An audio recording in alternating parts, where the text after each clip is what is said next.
Who's there? Who's there?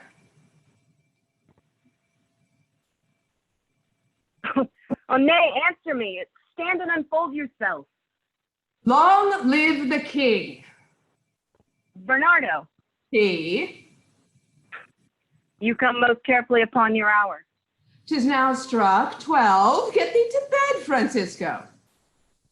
For this relief, much thanks. 'Tis bitter cold, and I am sick at heart. Have you had a quiet guard? Not a mouth stirring. Well, good night. If you do meet Horatio and Marcellus, the rivals of my watch, bid them make haste. I think I hear them. Stand ho. Who's there? Friends to this ground. And liegemen to the Dane. Give you good night. Oh, farewell, honest soldier. Who hath relieved you? Bernardo hath my place.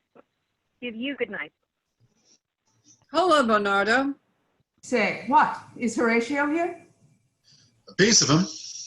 Welcome, Horatio. Welcome, good Marcellus. What?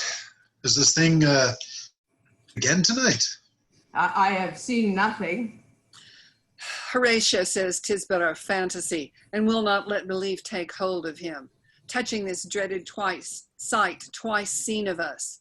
Therefore have I entreated him along with us to watch the minutes of this night, that if again this apparition come, he may approve our eyes and speak to it.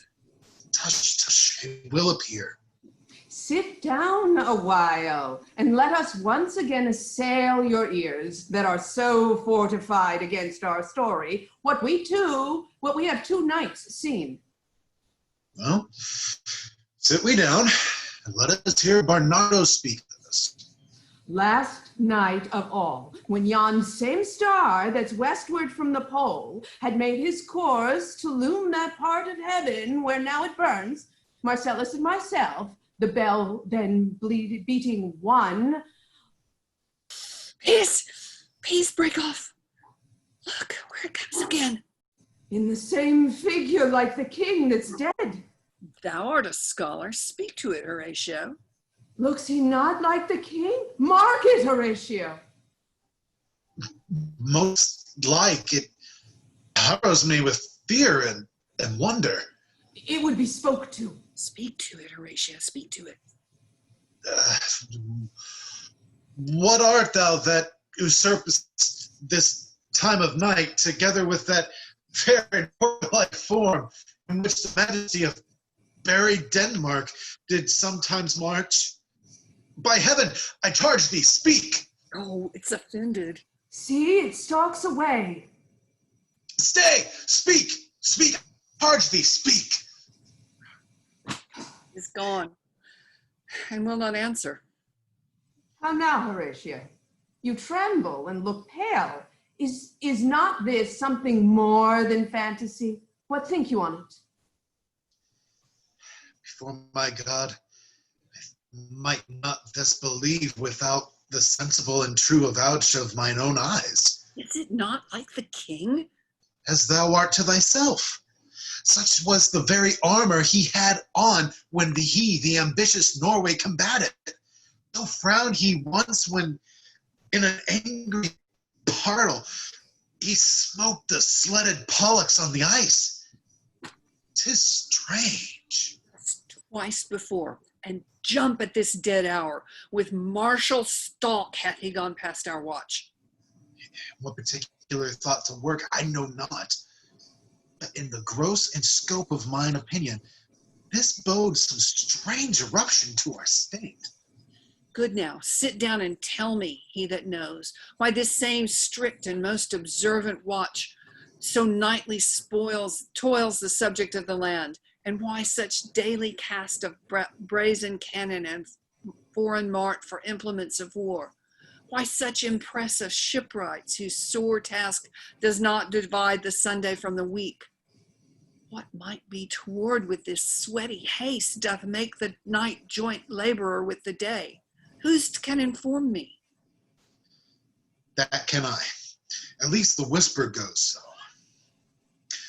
Our last king, whose image even but now appeared to us, was, as you know by Fortinus of Norway, thereto pricked on by a most emulate pride, dared to the combat, in which our valiant Hamlet, for so this side of our known world esteemed him, did slay this Fortinbras, who by a sealed compact, well ratified by law and heraldry, did forfeit with his life all those in his lands which he stood seized of to the conqueror. Against the which a moiety competent was gauged by our king, which had returned to the inhabitants, or to the inheritance of Fortinbras. Had he been vanquisher, as by the same comart as carriage of the article designed, his fell to Hamlet. Now, sir, young Fortinbras of unimproved metal, hot and full, hath in the skirts of Norway here and there sharked up a list of lawless resolutes for food and diet to some enterprise that hath a stomach in it, which is no other as it doth well appear unto our state, but to recover of us by strong hand and terms compulsatory those foresaid lands sued by his father lost. This, I take it, is the main motive of our preparations. The source of this our watch and the chief head of post haste and rummage in the land. I think it be no other, but even so. Well may it sort that this portentous figure comes armored through our watch, so like the king that was, and is the question of these wars. Mote, it has troubled the mind's eye. In the most high and palmy state of Rome, a little ere the mightiest Julius fell. The grave stood Tantalus, and sheeted dead did squeak and gibber in the Roman streets, as stars with trains of fire and dews of blood was disasters in the sun. And the moist star upon his influence Neptune's empire stands, was sick almost to doomsday with eclipse, and even the precursors of feared events as harbingers preceding still the fates and prologue to the omen coming on, have heaven and earth together demonstrated unto our climatures and countrymen. But soft, behold, lo where it comes again. I'll cross it through, it blasts me. Stay, illusion! Stay? If thou hast any sound or use of voice, speak to me. If there be any good thing to be done that may do ease and grace to me, speak to me. If thou art privy to the country's fate, which happily for knowing may avoid, oh, speak. Or if thou hast apported in thy life and stored in treasure in the womb of earth, for which they say you spirits oft walk in death, speak of it. No, stay and speak. Stop it, Marcellus. Shall I strike it with my partisan? Do, if it will not stand. He's here. Just here. 'Tis gone. We do it wrong, being so majestical to offer it the show of violence, for it is as the air, invulnerable, and vain to our vain blows malicious mockery. It was about to speak when the cock crew. Then it started like a guilty thing upon a fearful summons. I have heard the cock that is that's trumpet to the morn doth with his lofty and shrill sounding throat awake the god of day, and at his warning, whether in sea or fire, in earth or air, the extravagant and erring spirit hies to his confine, and of the truth herein, this present object made probation. It faded on the crowing of the cock. Some say that ever against the season comes wherein our Savior's birth is celebrated, this bird of dawning singeth all night long. And then they say no spirit dare stir abroad. The nights are wholesome, then no planets strike, no fairy takes, nor witch hath power to charm. So hallowed and so gracious is that time. So have I heard, and do in part believe it. But look, Morn in russet mantle clad walks o'er the dew of yon high eastward hill. Break we our men, we'll watch up. My advice, let us impart what we have seen tonight unto young Hamlet. For upon my life, this spirit done to us will speak to him. Do you consent we shall acquaint him with it as needful in our loves, fitting our duty? Let's do it, I pray, and I this morning know where we shall find him most convenient.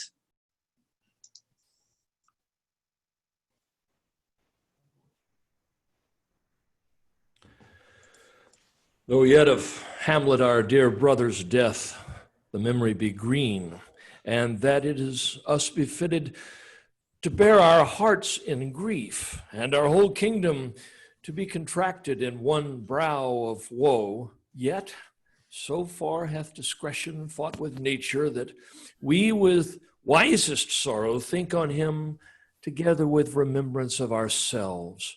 Therefore, our sometime sister, now our queen, the imperial jointless to this warlike state, have we, as 'twere with a defeated joy, with an auspicious and a dropping eye, with mirth in funeral and with dirge in marriage, in equal scale weighing delight and dole, taken to wife.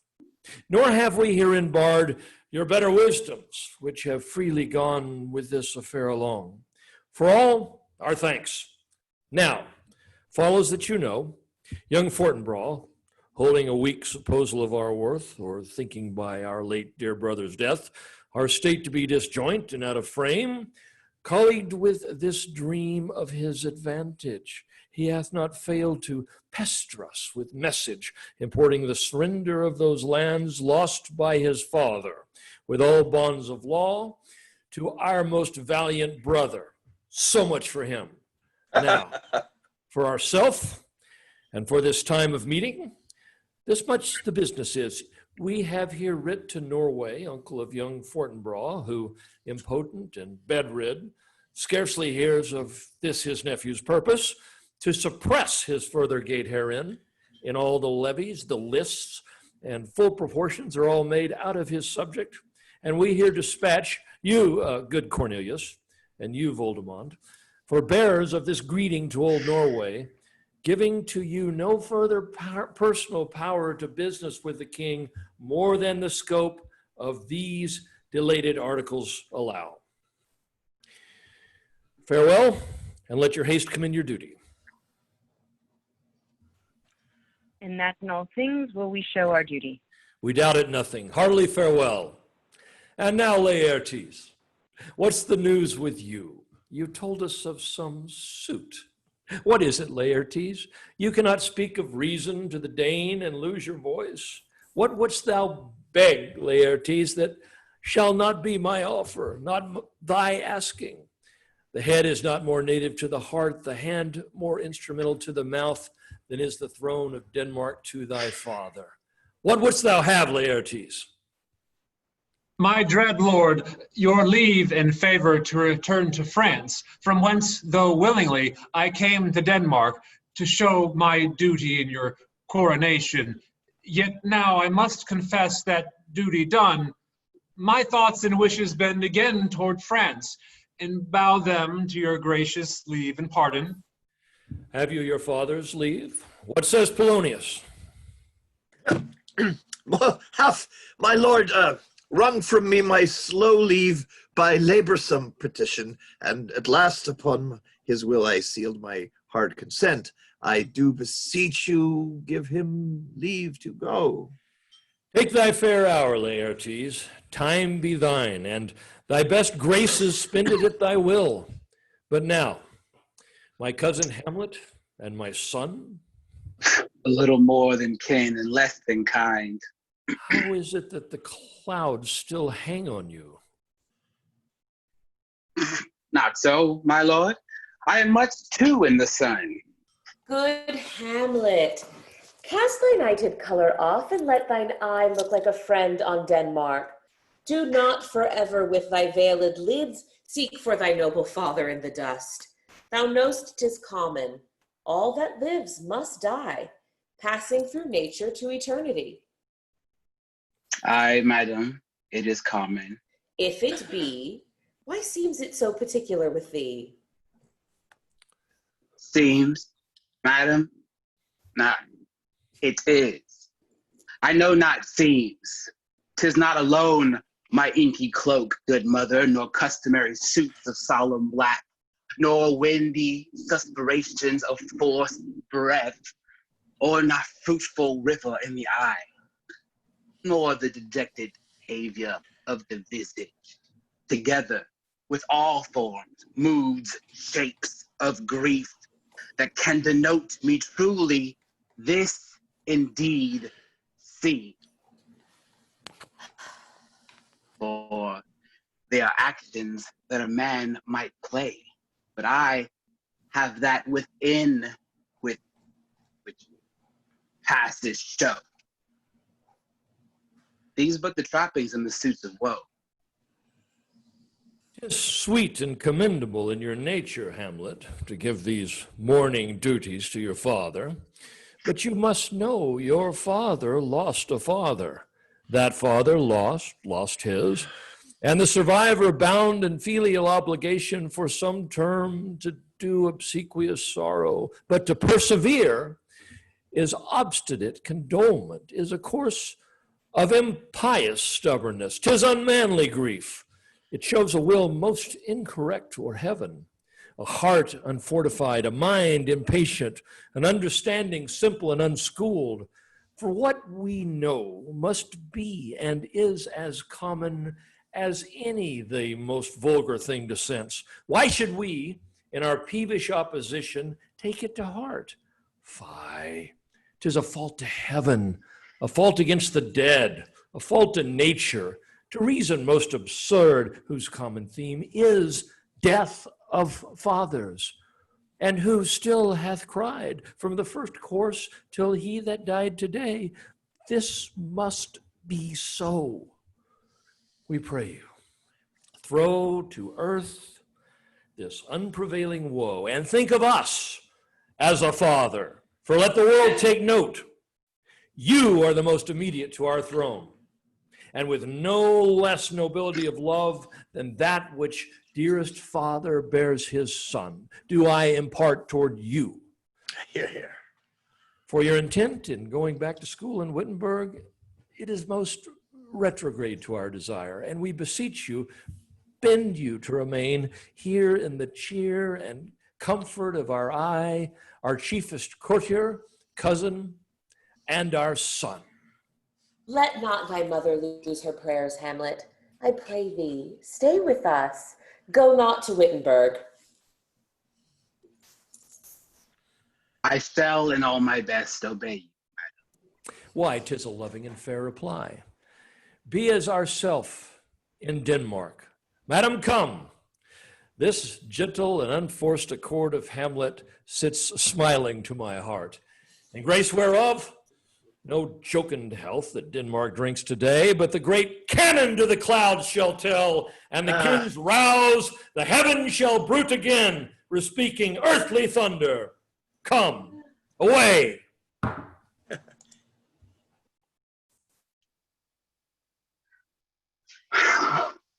Oh, that this too sullied flesh would melt, thaw, and resolve itself into a dew. Or that the everlasting had not fixed his cannon against self-slaughter.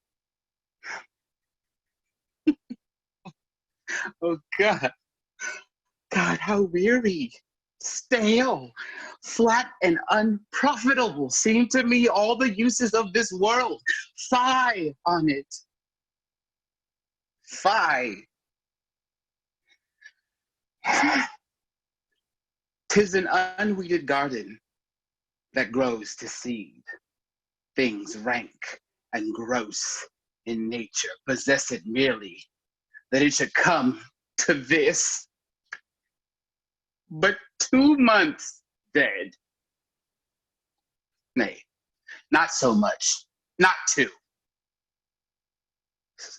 So excellent a king that was to this Hyperion to his satyr, so loving to my mother that he would not beteem the winds of heaven, visit her face too roughly. Heaven and earth must I remember. Why, she would hang on him as if increase of appetite had grown by what it fed on, and yet within a month. But let me not think on it.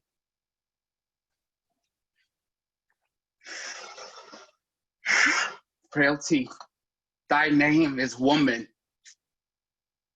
A little month, or ere those shoes were old, with which she followed my poor father's body, like Niobe, all tears. Why, even she, oh God, a beast that once discourse of reason would mourn the longer, married with my uncle, my father's brother, but no more like my father than I to Hercules. Within a month, and yet the salt of most unrighteous tears had left the fleshing in her galled eyes. She married, oh, most wicked speed to post with such dexterity to incestuous seed. It is not, no, it cannot come to good.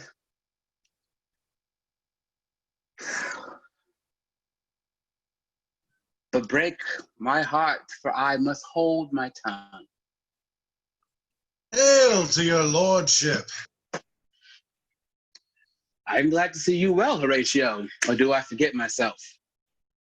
The same, my lord, and your poor servant ever. Sir, my good friend, I'll change that name with you. And what make you for you from Wittenberg, Horatio? Marcellus? My good lord. I'm very glad to see you. Good even, sir. And what in faith make you to Wittenberg? A truant disposition, good my lord. I would not hear your enemies say so, nor shall you do my ear that violence to make it truster of your own report against yourself. I know you are no truant, but what is your affair in Elsinore? Will teach you to drink deep for you depart, huh? My lord, I came to see your father's funeral.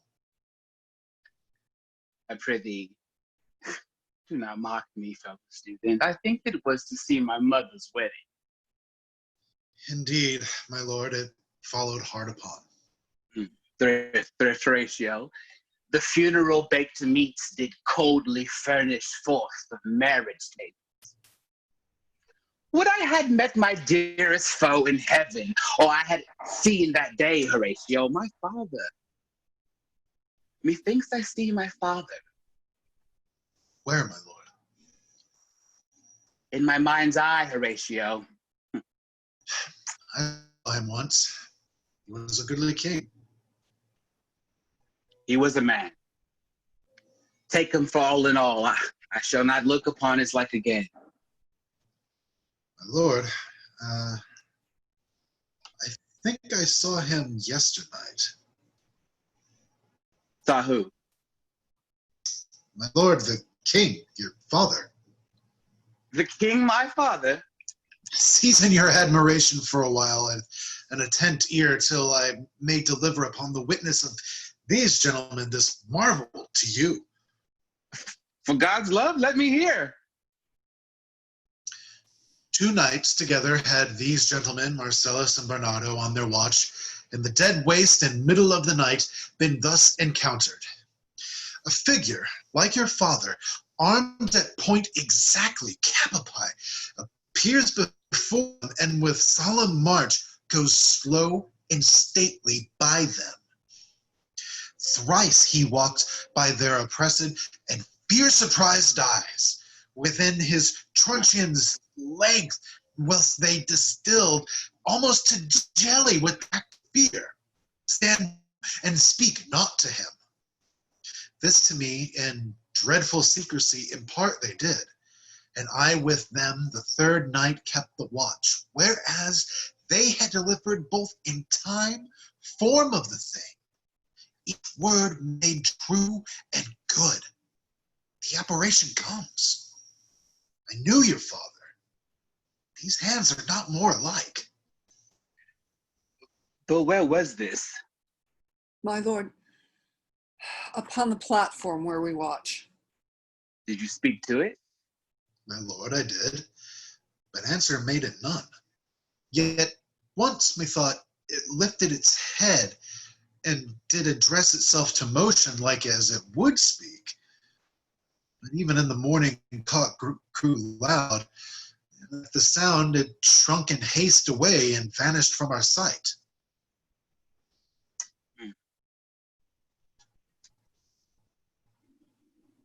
'Tis very strange. Yes, I do live, my honored lord, 'tis true. And we did think it writ down in our duty, so to let you know of it. Indeed, sirs, but this troubles me. Hold you watch tonight? We do, my You, lord. my lord. Armed, you say? Armed, my lord. My lord. From head to foot. From top to toe? My My lord, from from head head to to foot. Then saw you not his face? Oh, yes, my lord. He wore his beaver up. What looked he frowningly? A countenance more in sorrow than in anger. Pale or red? Nay, very pale. And fixed his eyes upon you? Most constantly. I would I had been there. Would have amazed much you. Very like. Stayed it long? Well, one moderate haste might tell 100. Longer. Longer. Not when I saw it. His beard was grizzled? No? It was, as I've seen it in his life, sable silvered. Okay. I will watch tonight. Perchance he'll walk again. I warrant it will. If it assume my noble father's person, I'll speak to it. Though hell itself should gape and bid me hold my peace. I pray you all, if you have hitherto concealed this sight, let it be tenable in your silence still. And whatsoever else shall hap tonight, give it an understanding, but no tongue. I will requite your loves, so fare you well. Upon the platform twixt 11 and 12, I'll visit you. Our duty to duty your to your honor. To your honor. Your loves is mine to you. Farewell.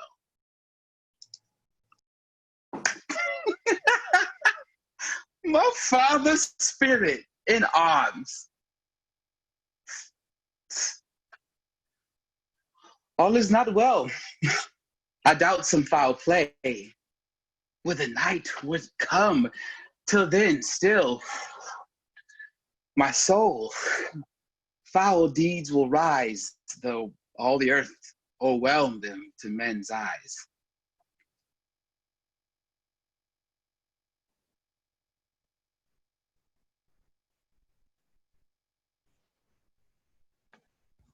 Mine accessories are embarked. Farewell. And sister, as the winds give benefit, in Convey's assistant, do not sleep, but let me hear from you. Do you doubt that?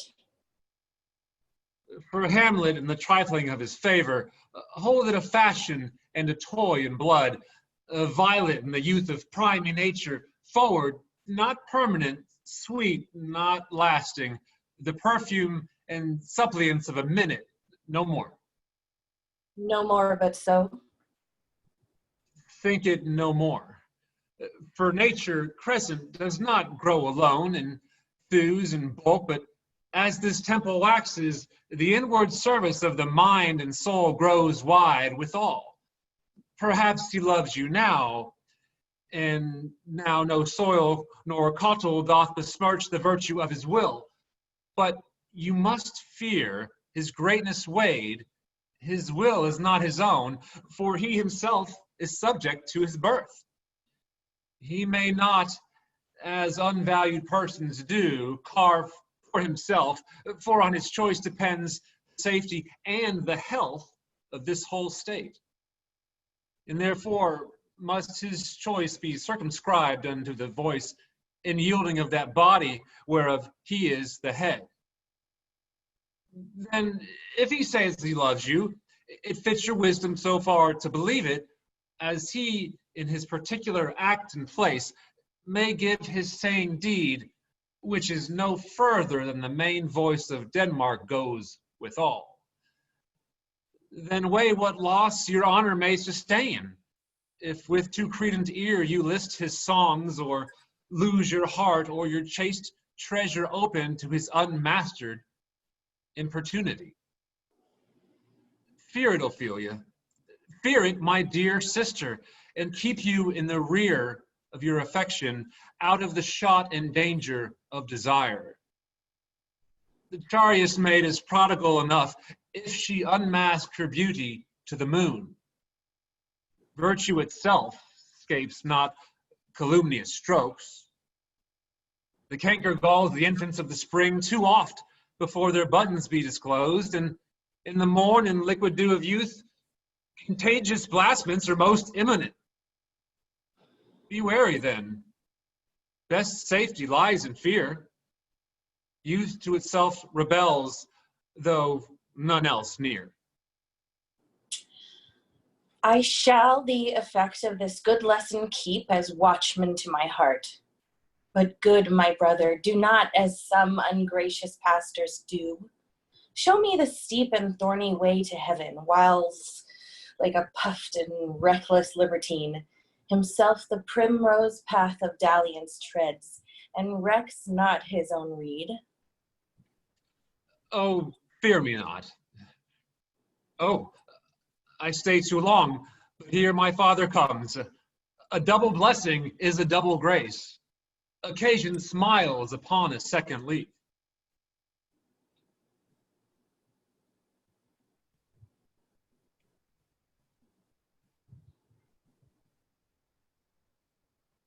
Sail, and you are stayed for. There, my blessing with thee, and these few precepts in thy memory, look thou character. Give thy thoughts no tongue, nor any unproportioned thought his act. Be thou familiar, but by no means vulgar. Those friends thou hast in their adoption tried, grapple them unto thy soul with hoops of steel. But do not dull thy palm with entertainment of each new-hatched, unfledged courage. Beware of entrance to a quarrel, but being in, bear that the opposed may beware of thee. Give every man thy ear, but few thy voice. Take each man's censure, but reserve thy judgment. Costly thy habit, as thy purse can buy, but not expressed in fancy, rich, not gaudy.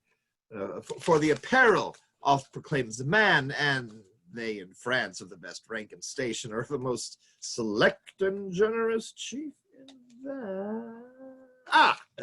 Neither a borrower nor a lender be. For loan oft loses both itself and friend, and borrowing dulls the edge of husbandry. This above all, to thine own self be true, and it must follow, as the night the day, thou canst not then be false to any man.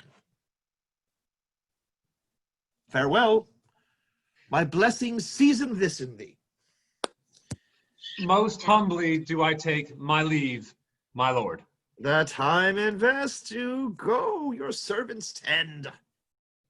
Farewell, Ophelia, and remember well what I have said to you. 'Tis in my memory locked, and you yourself shall keep the key of it.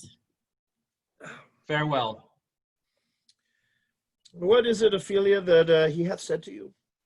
So please you, something touching the Lord Hamlet. Oh, Mary, well bethought.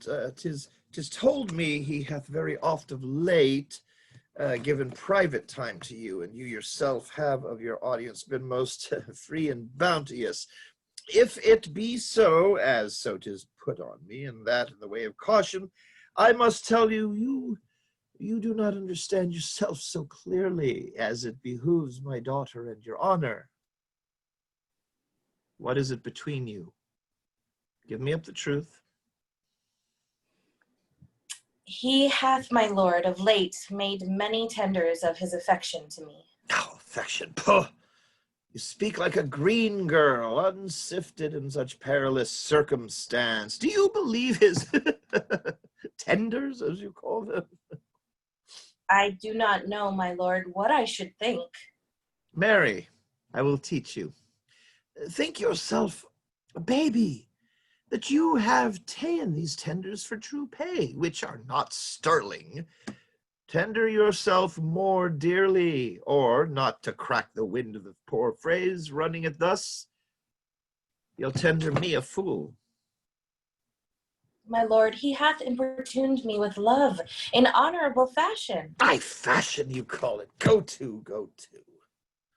And hath given countenance to his speech, my lord, with almost all the holy vows of heaven.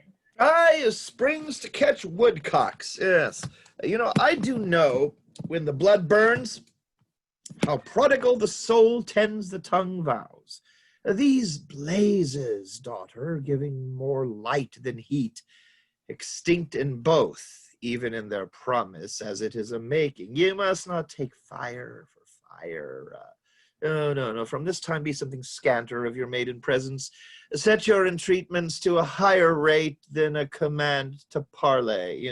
For Lord Hamlet, believe so much in him that he is young, and with a larger tether he may walk than may be given you.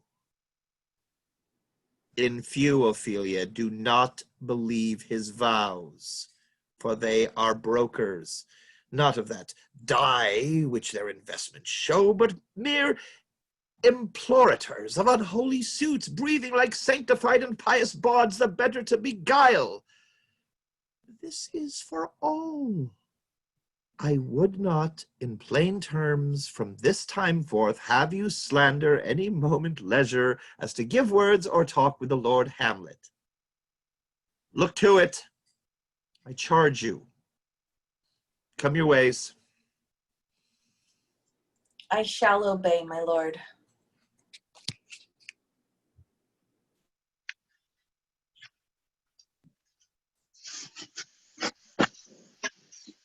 Oof. The air bites shrewdly. It is very cold. It is a nipping and eager air. What hour now? I think it lacks of 12. No, it is struck. Indeed, I heard it not. It then draws the season wherein the spirit helds it is wont to walk. What does this mean, my lord? The king doth wake tonight and take his rouse. Keeps wassail and the swaggering uprising reels. And as he drains his draughts of Rhenish down, the kettle drum and trumpet thus bray out the triumph of his pledge. Is it a custom? Aye, Mary, is it? But to my mind, though I am native here and to the manor born, it is a custom more honored in the breach than the observance. This heavy-headed rebel east and west makes us traduced in tax to other nations. They cleap us drunkards and with swinish phrase soil our audition. And indeed, it takes from our achievements, though performed at height, the pith and marrow of our attribute.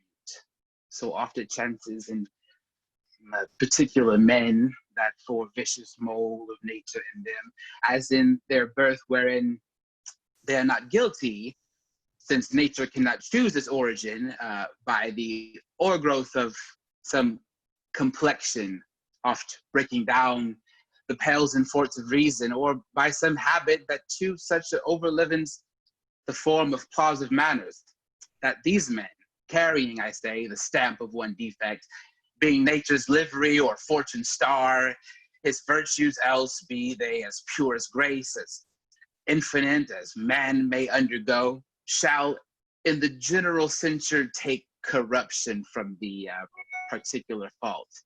The dram of evil doth all the noble substance of a doubt to his own skin. Look, my lord, it comes. Oh, angels and ministers of grace defend us.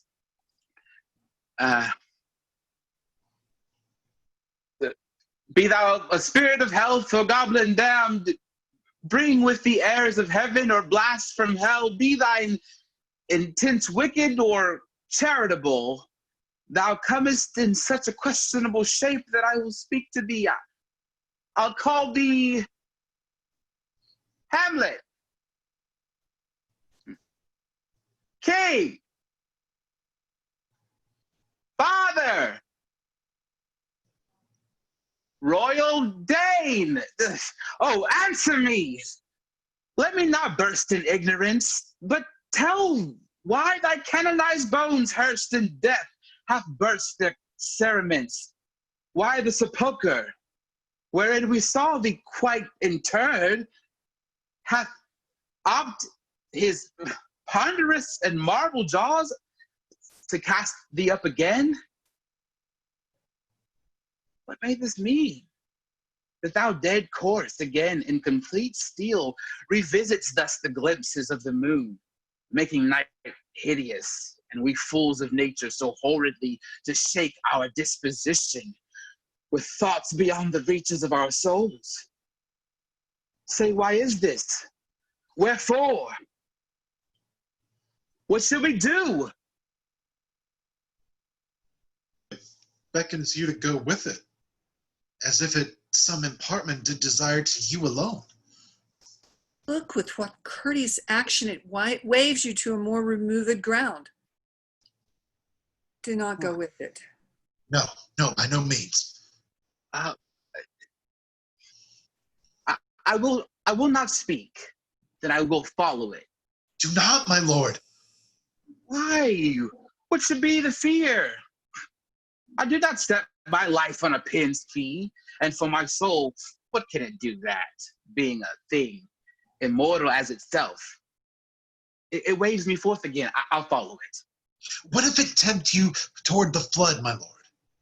Or to the dreadful summit of the cliff that beetles o'er his base into the sea, and there assume some other horrible form which might deprive your sovereignty of reason and draw you into madness? Think of it.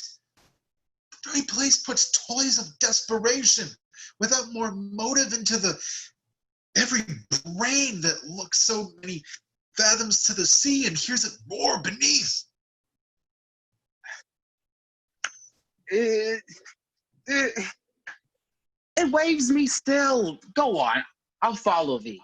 You shall not go, my lord. Hold off your hands. Ye bold, you shall not go. My fate cries out and makes each petty archer in this body as hardy as the Nemean lion's nerve. Still, I am called. Unhand me, gentlemen. By heaven, I'll make a ghost of him that lets me. I say, away! Go on. I'll follow you. He waxes desperate with imagination. Let's follow. 'Tis not fit to thus obey him. Have after. To what issue will this come? Something is rotten in the state of Denmark. Heaven will direct it. Nay, let's follow him. Oh. Whither wilt thou lead me? Speak. I'll go no further. Mark me. I will.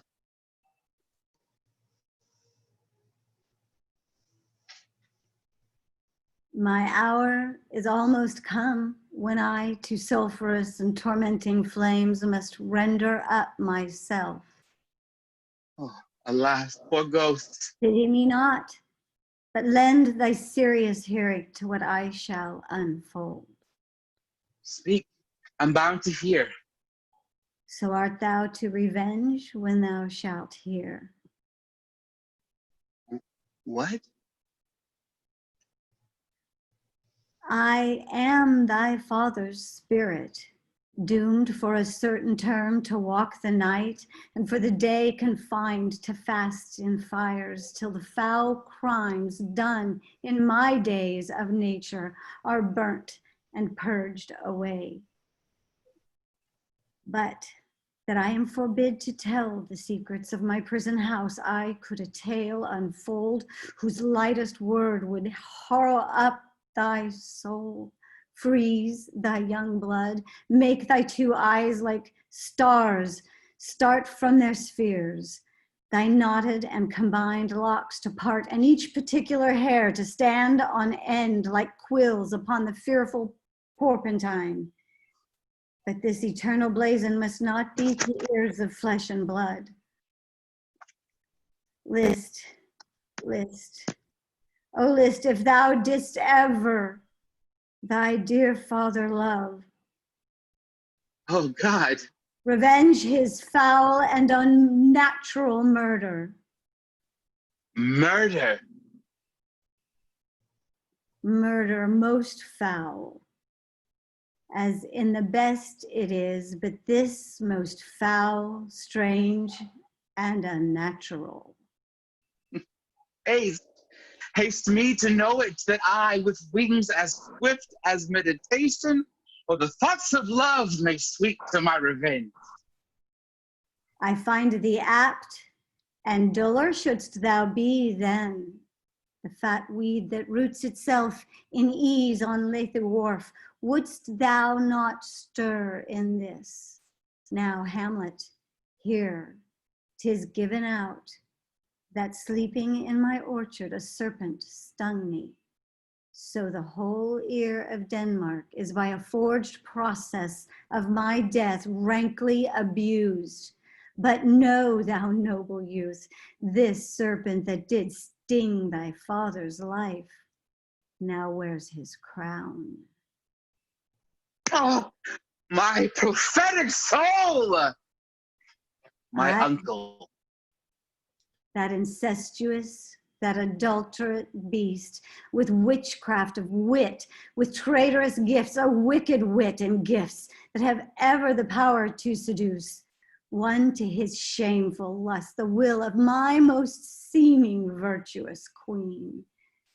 Oh, Hamlet, what a falling off was there from me, whose love was of that dignity that it went hand in hand even with the vow I made to her in marriage, and to decline upon a wretch whose natural gifts were poor to those of mine.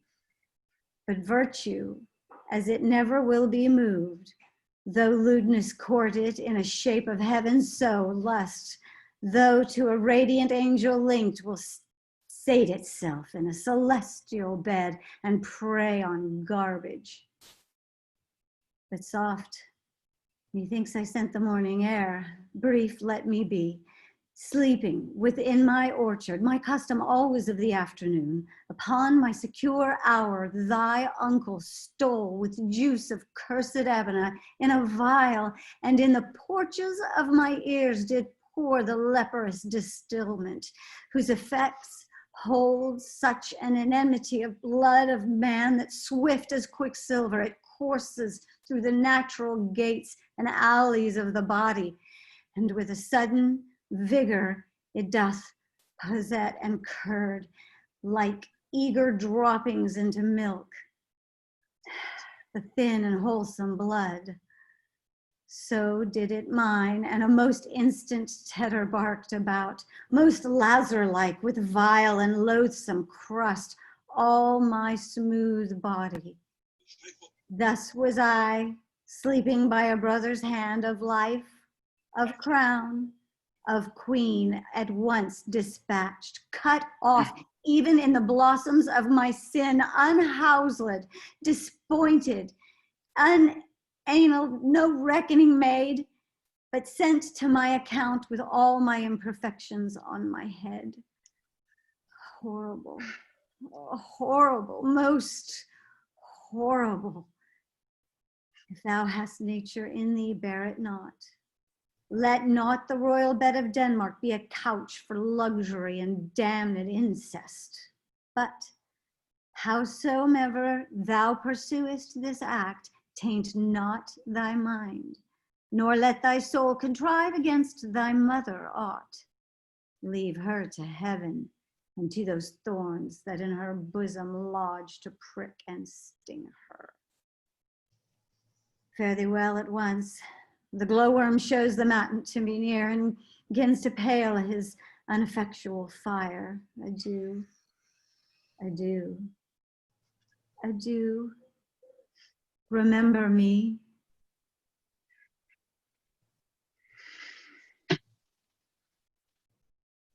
Oh, all you hosts of heaven. Oh, earth, what else? And shall I couple hell? Oh, fie! Hold my heart. And you, my sinews, grow not instant old, but bear me stiffly up.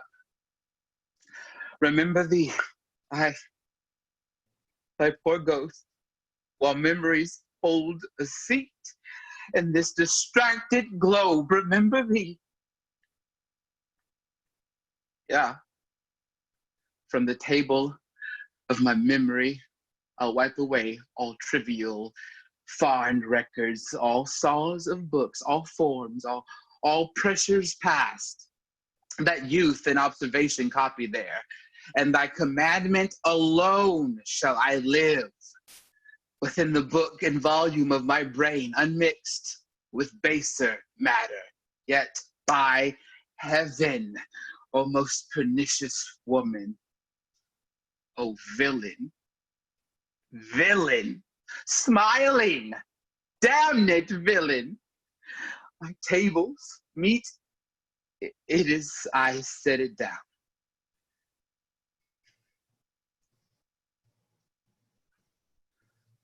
That one may smile and be a villain. That at least I am sure it may be so in Denmark.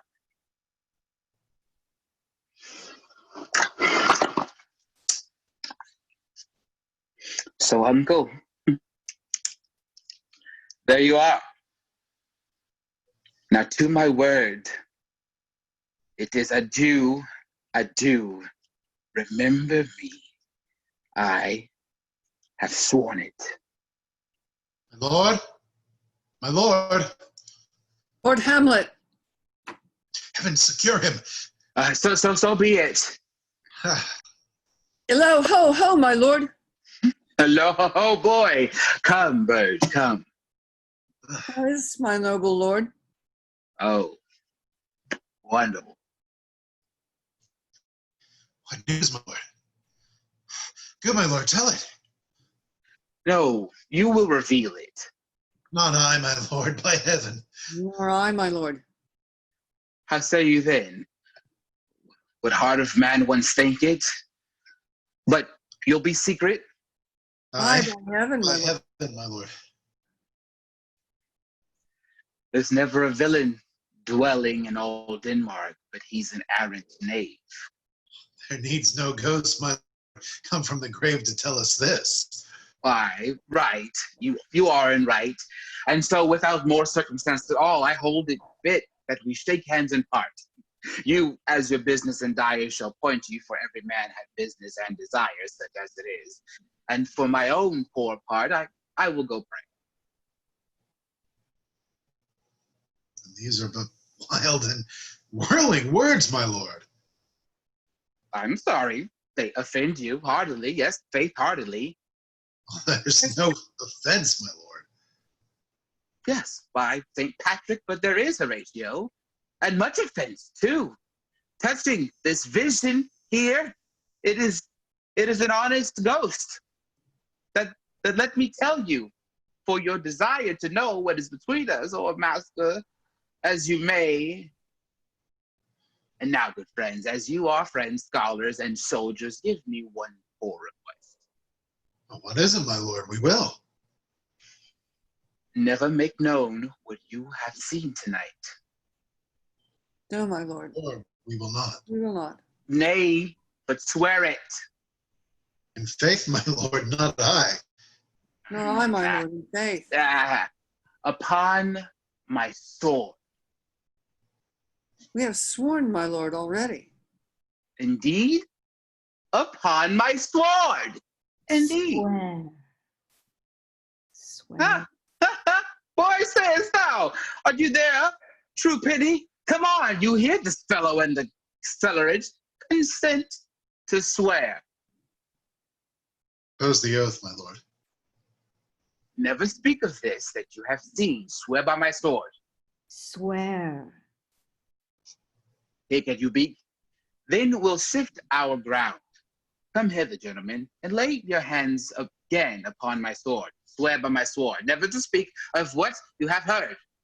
Swear by his sword. Well said, old mole, canst work in the earth so fast. A worthy pioneer, once more remove the trains. Day and night, this is wondrous strange. And therefore, as a stranger, give it welcome. There are more things in heaven and earth, Horatio, than are dreamt of in your philosophy. But come, here, as before, never. So help you mercy, how strange or how odd somewhere I bear myself, as I perchance hereafter shall take meat to put an antic disposition on, that you, at such time seeing me, shall never, with arms encumbered thus, or this head shake, or by pronouncing of some doubtful phrase as, well, we know, or we could, if we would, or if we least to speak, or there be an if we might, or such ambiguous giving out to note, that you know aught of me. This do swear, so grace and mercy at your most need help you. Swear. Rest, perturbed spirits. So gentlemen, with all my love I do commend me to you. And what so poor a man as Hamlet is may do it express his love and friending to do, God willing, shall not lack.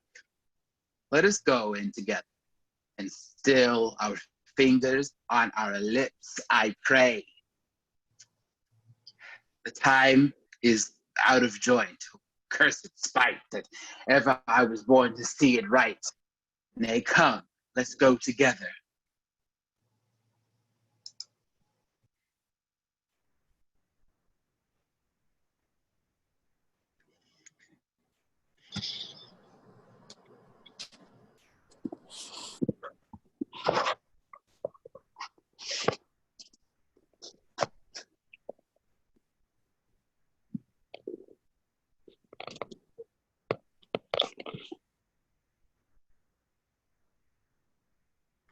Give him the money and all these notes, Reynaldo.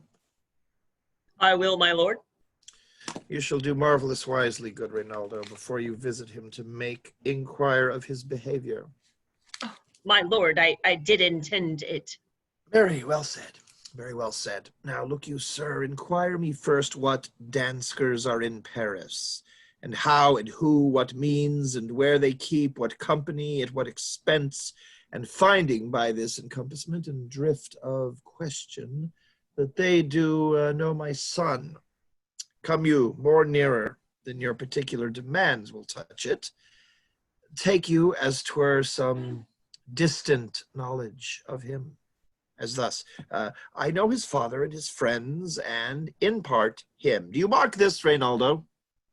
I very well, my lord. And in part him, but you may say not well, but if it be he, I mean, he's very wild, addicted, so and so. And there put on him what forgeries you please. Marry, none so rank as may dishonor him. Take heed of that. But, sir, such wanton, wild, and usual slips are as companions noted and most known to youth and liberty. As gaming, my lord. Aye. Or drinking, fencing, swearing, quarreling, drabbing, you may go so far. My lord, that would dishonor him. No, faith, no. As you may season it in the charge, you may not put another scandal on him, that he is open to incontinency. That's not my meaning. But breathe his faults so quaintly that they may seem the taints of liberty, the flash and outbreak of a fiery mind, a savageness of reclaimed blood, of general assault. But my good lord... Now, why, wherefore should you do this? Aye, my lord. I would know that. Marry, sir, here's my drift. And I believe it is a fetch of wit. You, laying there slight sullies on my son as 'twere a thing a little soiled in the working, mark you, your party is converse. If him you would sound, having even seen in the predominant crimes the youth you breathe of guilty, but be assured he closes with you in this consequence, good sir, or so, or friend, or gentleman, according to the phrase or the addition of man and country. Very good, my lord. Yes, and then, sir, does he this, he does... Oh, what was I about to say? God, by the mass, I was about to say something. Where did I leave? Where did I leave? Oh. At closes in the consequences, at friend or so, and gentleman. Oh, yes, as closes in the consequence. I marry, he closes thus. Yes, I know the gentleman. I saw him yesterday, or the other day, or then with such or as such. And as you say, there was he gaming, there overtook in his rouse, there fell out at tennis, or perchance I saw him enter a house of sale. Videlicet, a brothel? Or so forth. Now, see you now your bait of falsehood take this carp of truth, and thus do we of wisdom and of reach, with windlasses and with some essays of bias, by indiscretions find directions out. So by my former lecture and advice shall you, my son, you have me, have you not? Oh, my lord, I have you. Oh, God. Oh, God be with my soul. Fare you well. Good, my lord. Observe his inclination in yourself. I shall, my lord. And let him ply his music. Well, my lord. Farewell. Oh, how now, Ophelia? What's the matter? Oh, my lord, I have been so affrighted. With what in the name of God? My lord, as I was sewing in my closet, Lord Hamlet, with his doublet all unbraced, no hat upon his head, his stockings fouled, ungartered, and down giving to his ankle, and pale as his shirt, his knees knocking each other, and with a look so piteous and purport as if he had been loosed out of hell to speak of horrors, he comes before me. Mad for thy love. My lord, I do not know, but truly I do fear it.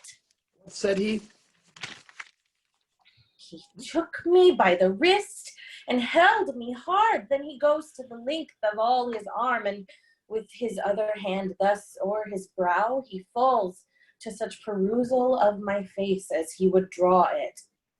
Long he stayed he so. At last, a little shaking of mine arm, and thrice his head thus waving up and down, he raised a sigh so piteous and profound, as it did seem to shatter all his bulk and end his being.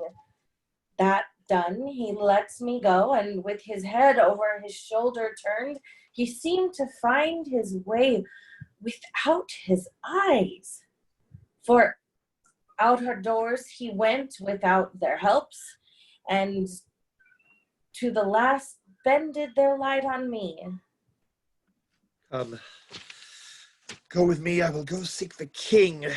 This is the very ecstasy of love, whose violent property fordoes itself and leads the will to desperate undertakings as oft as any passions under heaven that does afflict our natures.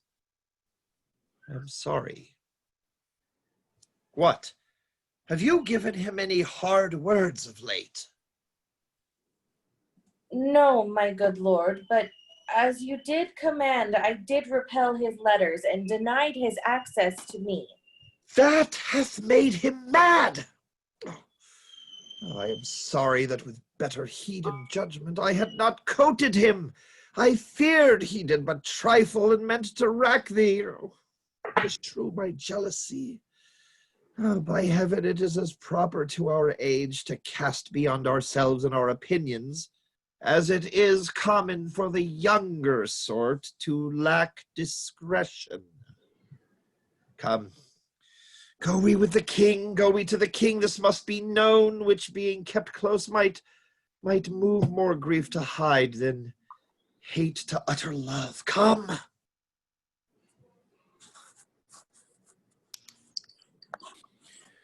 Welcome, dear Rosencrantz and Guildenstern. Moreover, that we much did long to see you, the need we have to use you did provoke our hasty sending. Something you have heard of Hamlet's transformation, so call it, sith nor the exterior nor the inward man resembles that it was what it should be, more than his father's death, that thus hath put him so much from the understanding of himself I cannot dream of.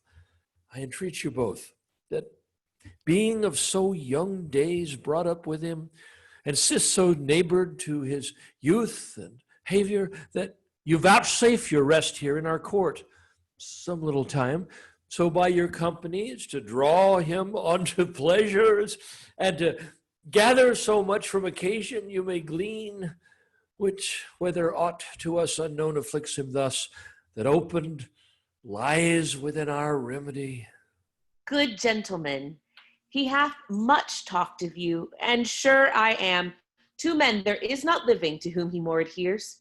If it will please you to show us so much gentry and goodwill as to expend your time with us a while for the supply and profit of our hope, your visitation shall receive such thanks as fits a king's remembrance.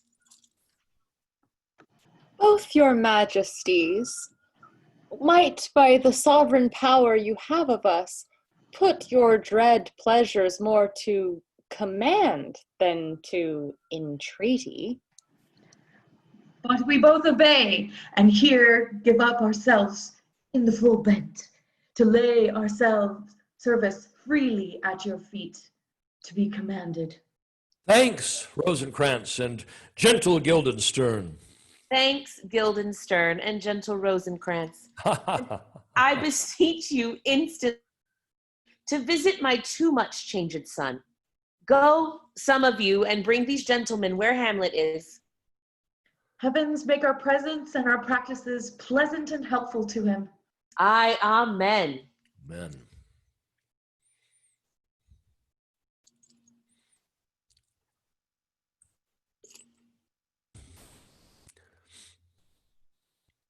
We were expecting Polonius. That old fool lost again. The ambassadors of Norway, my good lord, are joyfully returned. Thou still hast been the father of good news. Have I, my lord? Oh, I assure my good liege, I hold my duty as I hold my soul, both to my God and to my gracious king. And I do think, or else this brain of mine hunts not the trail of policy so sure as it hath used to do, that I have found the very cause of Hamlet's lunacy. Oh, speak of that. That I do long to hear. Give me first admittance to the ambassadors. My news shall be the fruit to that great feast. Thyself do grace to them and bring them in.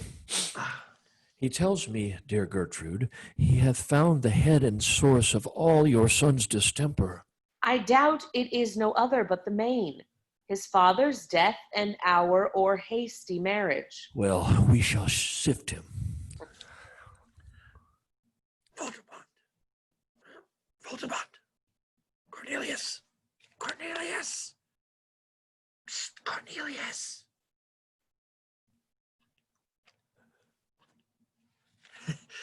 Voltemand, my good lord, 'tis enough.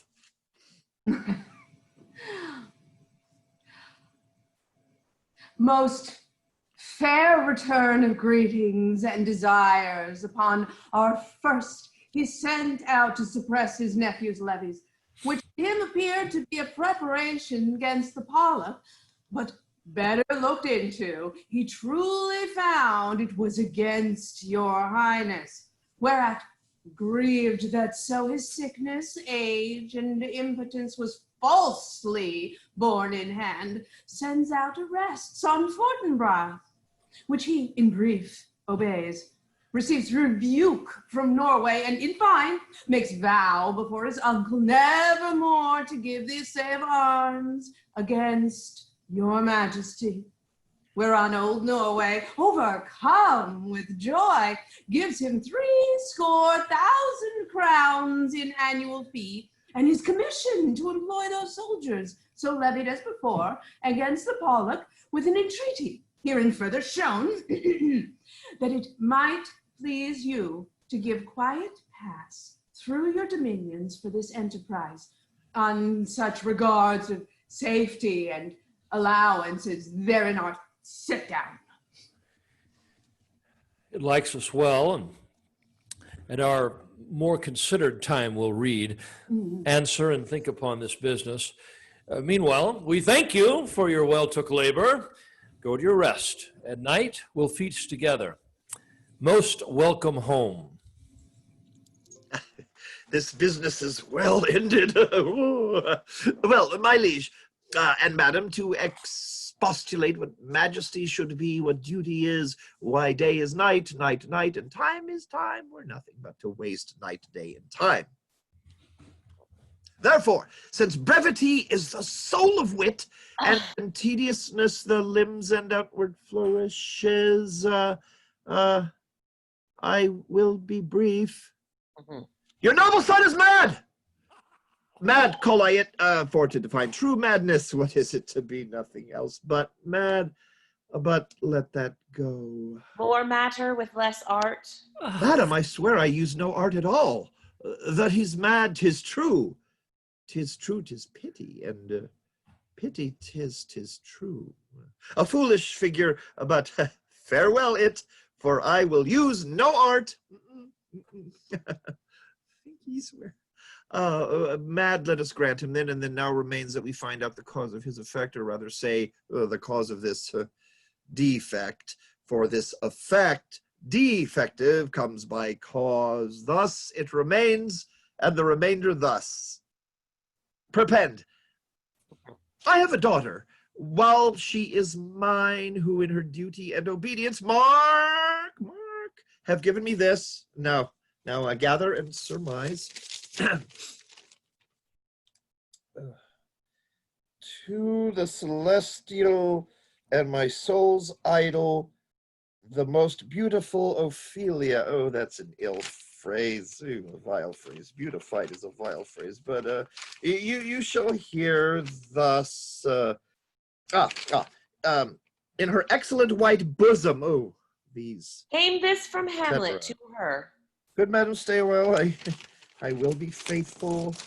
Doubt thou the stars are fire, doubt that the sun doth move, doubt truth to be a liar, but never doubt I love.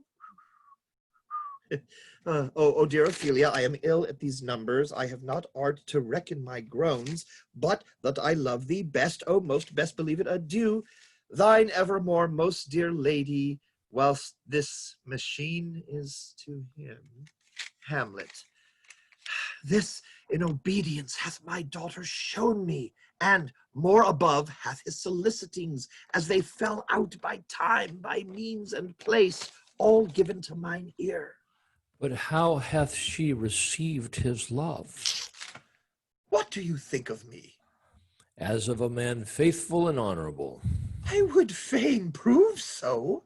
But what might you think when I had seen this hot love on the wing, as I perceived it? I must tell you that before my daughter told me. What might you, or my dear majesty, your queen here, think if I had played the desk or table book, or given my heart a winking, mute and dumb, or looked upon this love with an idle sight?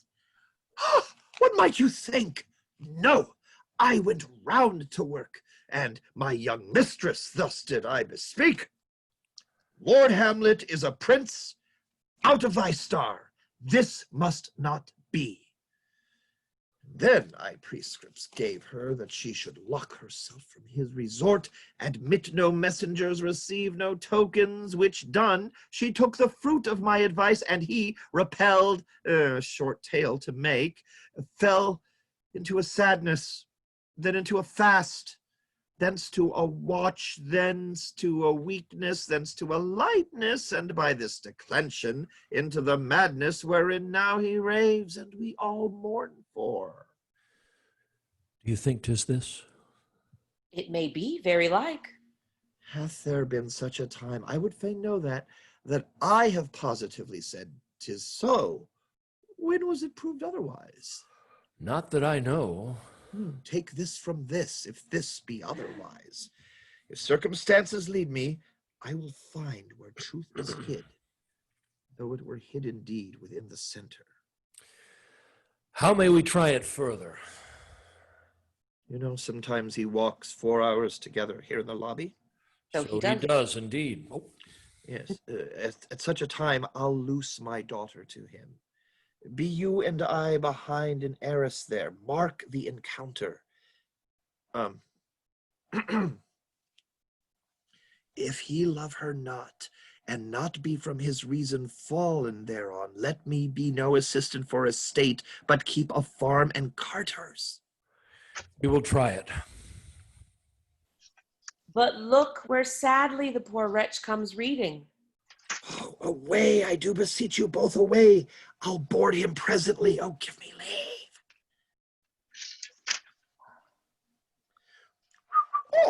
Oh, how does my good lord Hamlet? God of mercy. You know me, my lord. Excellent. Well, you are a fishmonger. Oh, not I, my lord. Then I would you were so an honest man. Honest, my lord? Aye, sir. To be honest, as this world goes, this should be one man picked out of 10,000. Oh, that's very true, my lord. For if the sun breeds maggots in a dead dog, being a good kissing carrion. Have you a daughter? I have, my lord. Let her not walk in the sun. Conception is a blessing, but as your daughter may conceive, friend, look to it. How say you by that? Still harping on my daughter. Yet he knew me not at first, but he said I was a fishmonger. Oh, he is far gone. And truly, in my youth, I suffered such extremity for love. Very near this, I'll speak to him again. Oh, what do you read, my lord? Words. Words, words, words. Well, what is the matter, my lord? Between who?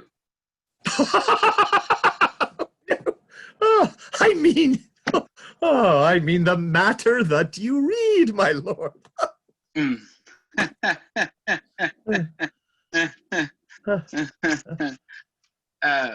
Splendors, sir. For the satirical rogue says here that old men have gray beards, that their faces are wrinkled, their eyes purging thick amber and plum tree gum, and that they have a plentiful lack of wit, together with most weak hams. All which, sir, though I most powerfully and potently believe, yet I hold it not honesty to have it thus set down. For yourself, sir, shall grow old as I am. if like a crab you could go backward. Though this be madness, yet there is method in it. Will you walk out on the air, my lord? Into my grave? Indeed, that's out of the air. Oh, how pregnant sometimes his replies are, a happiness that often madness hits on, which reason and sanity could not so prosperously be delivered of. I will leave him and suddenly contrive the means of meeting between him and my daughter. My lord, I will take my leave of you.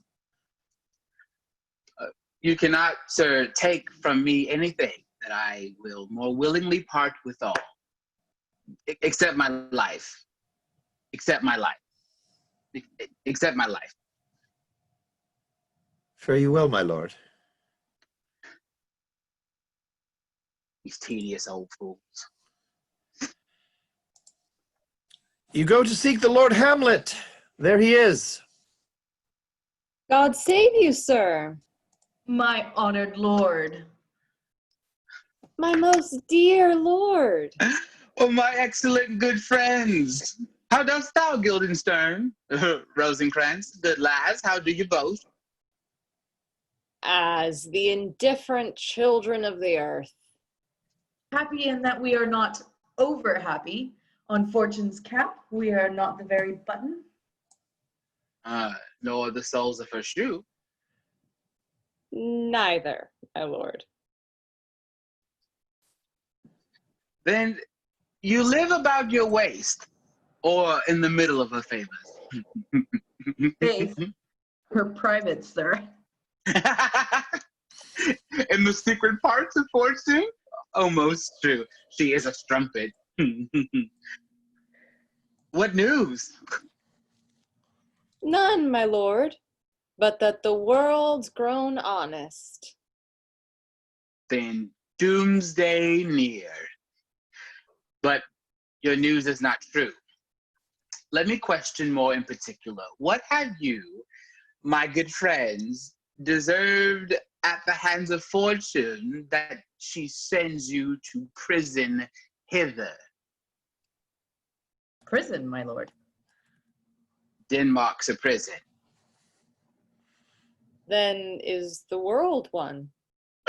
A goodly one, in which there are many confines, wards, and dungeons.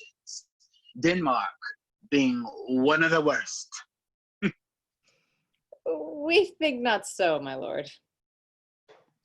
Why, then 'tis none to you. For there is nothing either good or bad, but thinking makes it so. To me, it is a prison. Why then, your ambition makes it one. 'Tis too narrow for your mind. Oh. I could be bounded in a nutshell and count myself a king of infinite space, were it not that I have bad dreams. Which dreams indeed are ambition, for the very substance of the ambitious is merely the shadow of a dream. A dream itself is but a shadow.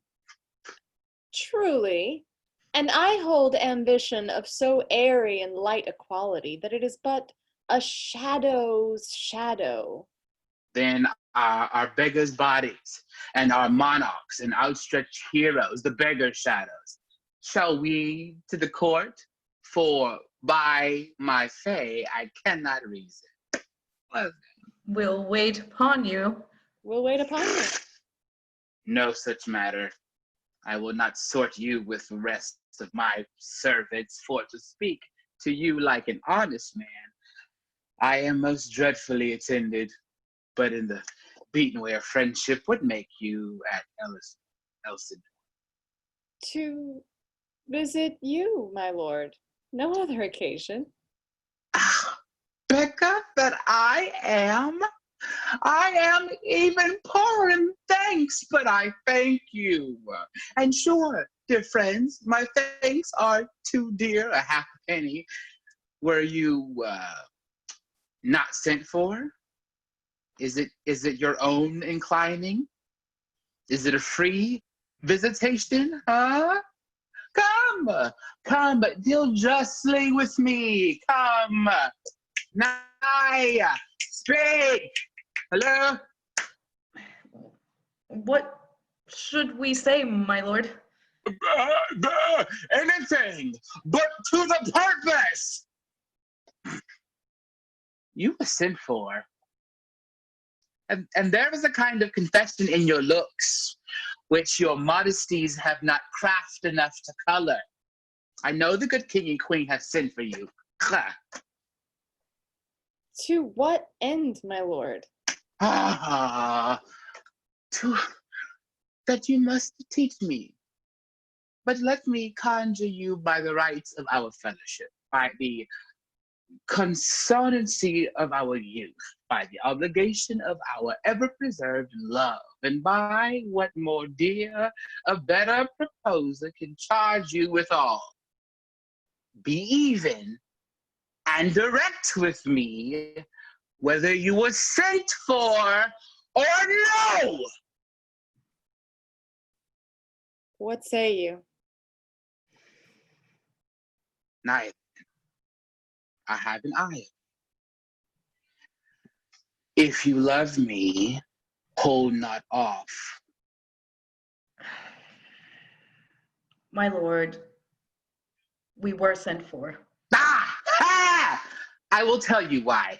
So shall my anticipation prevent your discovery, and your secrecy to the king and queen mold no feather. I have of late, but wherefore I know not, lost all my mirth, forgone all custom of exercise. And indeed, it goes so heavily with my disposition that this goodly frame, the earth, seems to me a sterile promontory. This most excellent canopy, the air. Look, you, this brave old hanging firmament, this majestic roof, fretted with golden fire.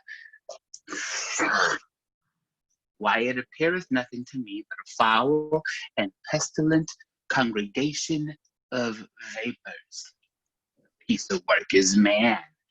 How noble in reason, how infinite in faculties, in form and moving, how express and admirable in action, how like an angel, in apprehension, how like a god, the beauty of the world, the paragon of the animals. And yet to me, what is this quintessence of dust? Man delights, not me, no, nor women neither. Though by your smiling you seem to say so. My lord, there was no such stuff in my thoughts. Why did you laugh then when I said man delights me not? To think, my lord, if you delight not in man, what Linton entertainment the players shall receive from you. We coted them on the way, and hither are they coming to offer you service. Well, he that plays the king shall be welcome. His majesty shall have tribute on me. The adventurous knight shall use his foil and target. The lover shall not sigh gratis. The humorous man shall end his part in peace. The clown shall make those laugh whose lungs are tickle over steer. And the lady shall say her mind freely, or the blank verse shall halt for it. What players are they? Even those you were wont to take such delight in, the tragedians of the city. How chances it they travel? Their residence, both in reputation and profit, was better both ways. I think their inhibition comes by the means of the late innovation. Do they hold the same estimation they did when I was in the city? Are they so followed? No, indeed, are they not. How comes it? Do they grow rusty? Nay, their endeavor keeps in the wonted pace, but there is, sir, an eyrie of children, little Iases, that cry out on the top of question and are most tyrannically clapped for it. These are now the fashion, and so berattle the common stages, so they call them, that many wearing rapiers are afraid of goose quills and dare scarce come thither. What, are they children? Who maintains them? How are they escorted? Will they pursue the quality no longer than they can sing? Will they not stay afterwards if they should grow themselves to common players? As it is, most like, if their means are no better, their writers do them wrong to make them exclaim against their own succession. Faith, there has been much to do on both sides, and the nation holds it no sin to tar them to controversy. There was for a while no money bid for argument, unless the poet and the player went to cuffs in the question. Is it possible? Oh, there has been much throwing about of brains. Do the boys carry it away? Aye, that they do, my lord. Hercules and his load, too. It is not very strange, for my uncle is king of Denmark, and those that would make mouths at him while my father lived give 20, 40, 50, 100 ducats apiece for this picture in little. It's blood. There's something in this more than natural. If philosophy could find it out. There are the players. Gentlemen, you are all welcome to Elsinore. Your hands come then. The opportunities of welcome is fashion and ceremony. Let me comply with you in this garb, lest my extent to the players, which I tell you must show fairly outward, should more appear like entertainment than yours. You are welcome. By my uncle father and my aunt mother are deceased. In what, my dear lord? I am but mad north-northwest when the wind is southerly. I know a hawk from a handsaw. Oh, well, be with you, gentlemen. Hark you, Guildenstern! And you too! At each ear a hearer! That great baby you see there is not yet out of his swaddling clouds. Haply he is the second time come to them, for they say an old man is twice a child. Well, I will prophesy he comes to tell me of the players. Mark it. You say right, sir. Monday morning 'twas then indeed. My lord, I have news to tell you. My lord, I have news to tell you. When Rostus was an actor in Rome. No, the actors are come hither, my lord. Upon my honor. Then came each actor on his ass. The best actors in the world. Tragedy, comedy, history, pastoral, comical, historical, pastoral, tragical, historical, tragical, comical, historical, pastoral, scene indivisible, or poem unlimited. Oh, Seneca cannot be too heavy, nor Plautus too light, for the law of writ and the liberty, these are the only men and women. Oh, Jephthah, judge of Israel, what a treasure I found. What a treasure had he, my lord? Why, one fair daughter and no more, the which he loved passing well. Still on my daughter. Am I not in the right, old Jephthah? If you call me Jephthah, my lord, I have a daughter that I love passing well. Nay, that follows not. What follows then, my lord? Why, as by lot, God wot, and then, you know, it came to pass, as most like it was, the first row of the pious Denton will show you more. For look where my abridgment comes. You are welcome, masters! Welcome all! I am glad to see thee well. Welcome, good friend. Oh my! Oh, old friend, why thy face is valiant since I saw thee last. Comest thou to beard me in Denmark? What? My young lady and mistress, by a lady, your ladyship is nearer to heaven than when I saw you last. By the altitude of Chopin. Great God, your voice, like a piece of uncurrent gold, be not cracked within the ring. Masters, you are all welcome.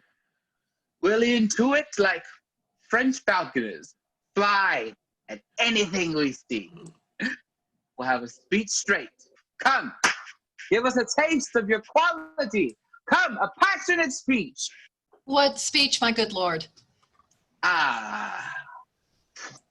I heard thee speak me a speech once, but it was never acted, or if it was, not above once. For the play, I remember, please not the million, 'twas caviary to the general. But it was, as I received it, and other whose judgment in such matters cry at the top of mine, an excellent play. Well digested in the sea, set down with as much modesty and cunning.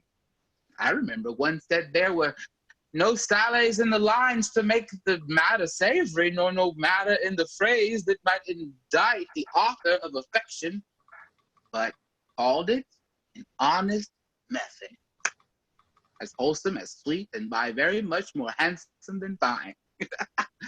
One speech in it I chiefly loved, 'twas Aeneas' tale to Dido, and thereabout of it, especially when he speaks of Priam's slaughter. If it live in your memory, begin at this line. Let me see. The rugged Pyrrhus, like the Hyrcanian beast, is not so. It begins with Pyrrhus. Oh yeah, the rugged Pyrrhus whose sable arms. Yeah. The rugged Pyrrhus whose sable arms, black as his purpose, did the night resemble. When he lay couched in the ominous horse, hath now this dread and black complexion smeared with heraldry more dismal. Head to foot, now is he total ghoul, horridly tricked with blood of fathers, mothers, daughters, sons, baked and impassed with parching streets that blend tyrants, damned light to the Lord's murder.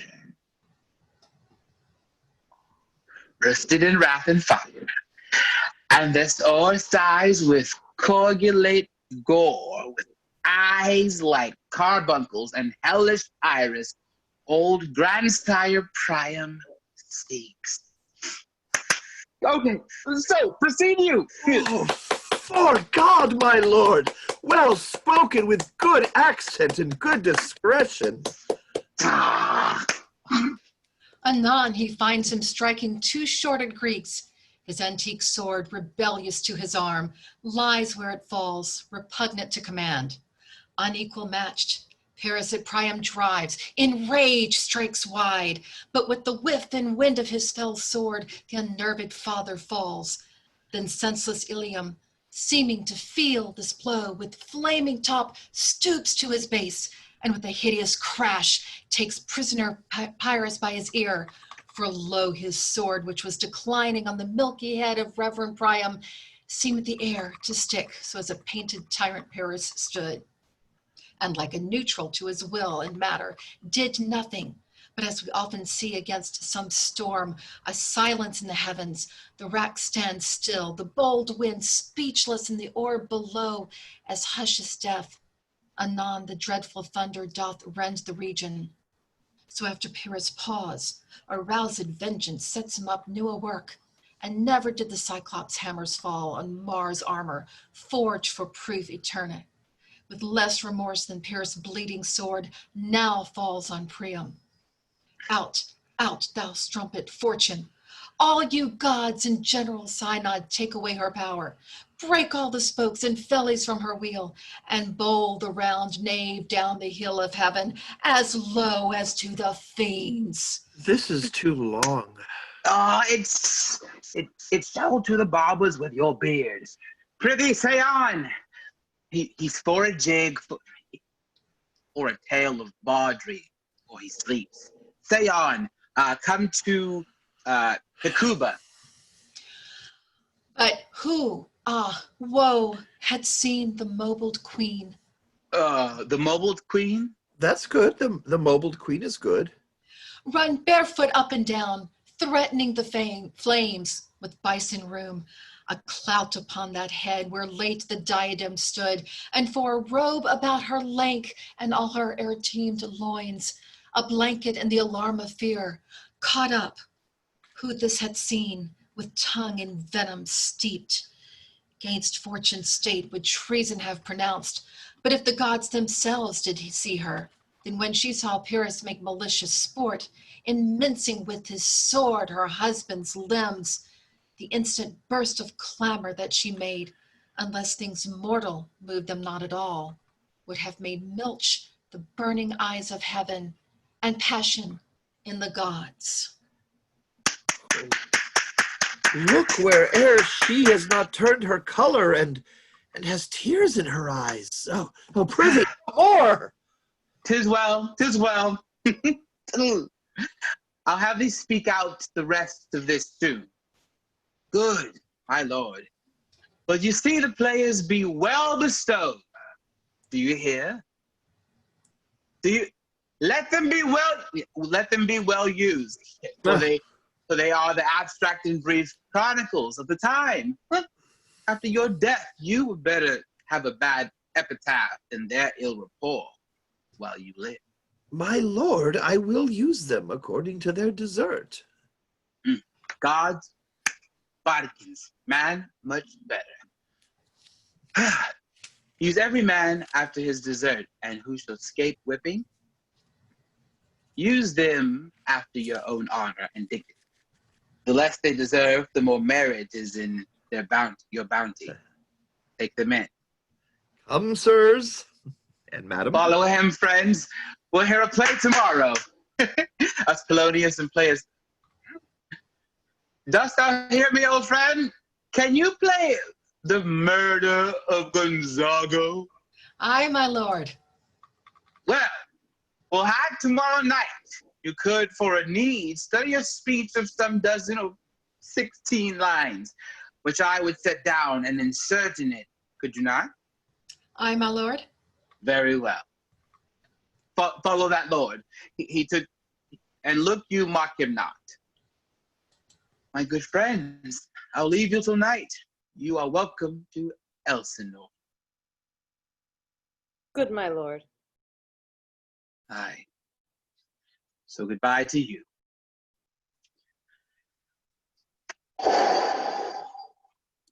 Now I am alone. Oh, what a rogue and peasant slave am I. Is it not monstrous that this player here, but in a function, in a dream of passion, could force his soul to do own conceit?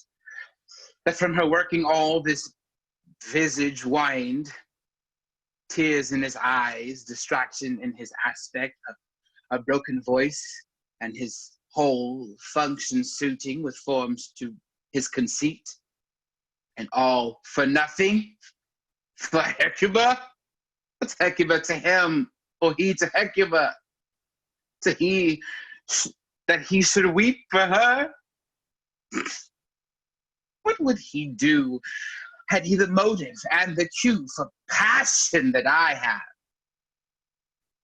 He would drown the stage with tears and cleave the general ear with horrid speech, make mad the guilty and appall the free, confound the ignorant and amaze indeed, and very faculties of eyes and ears. Yet I, a dull and muddy-mettled rascal, peak like John a Dreams, unpregnant of my cause, and can say nothing, no, not for a king upon whose property and most dear life a damned defeat was made. Am I a coward? Calls me villain, breaks my pate across, plucks off my beard and blows it in my face, tweaks me by the nose, gives me the lie, the throat, as deep as to the lungs. Who does me this? Swounds, I should take it, for it cannot be but I am pigeon-livered and lack gall to make oppression bitter, or ere this I should have fatted all the region kites with their slaves, awful, bloody, body villain, remorseless, treacherous, lecherous, kindless villain. Oh, vengeance. Why, what an ass am I?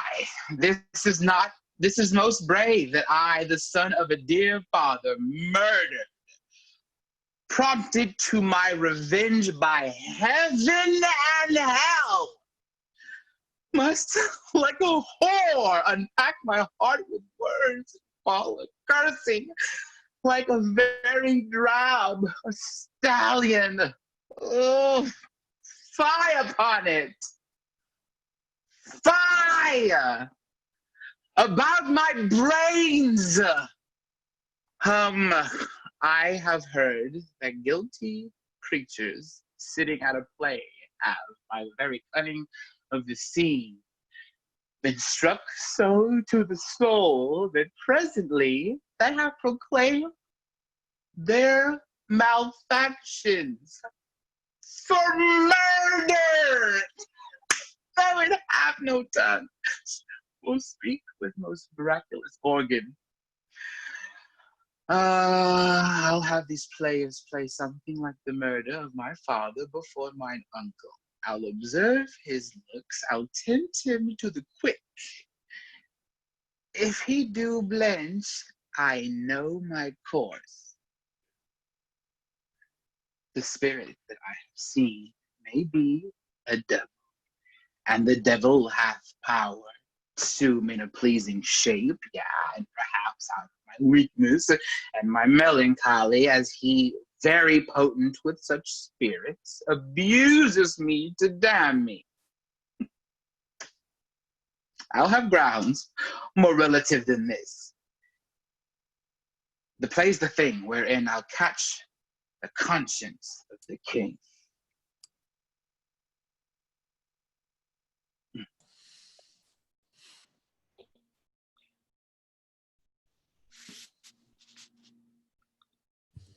And can you by no drift of conference get from him why he puts on this confusion, grating so harshly all his days of quiet with turbulent and dangerous lunacy?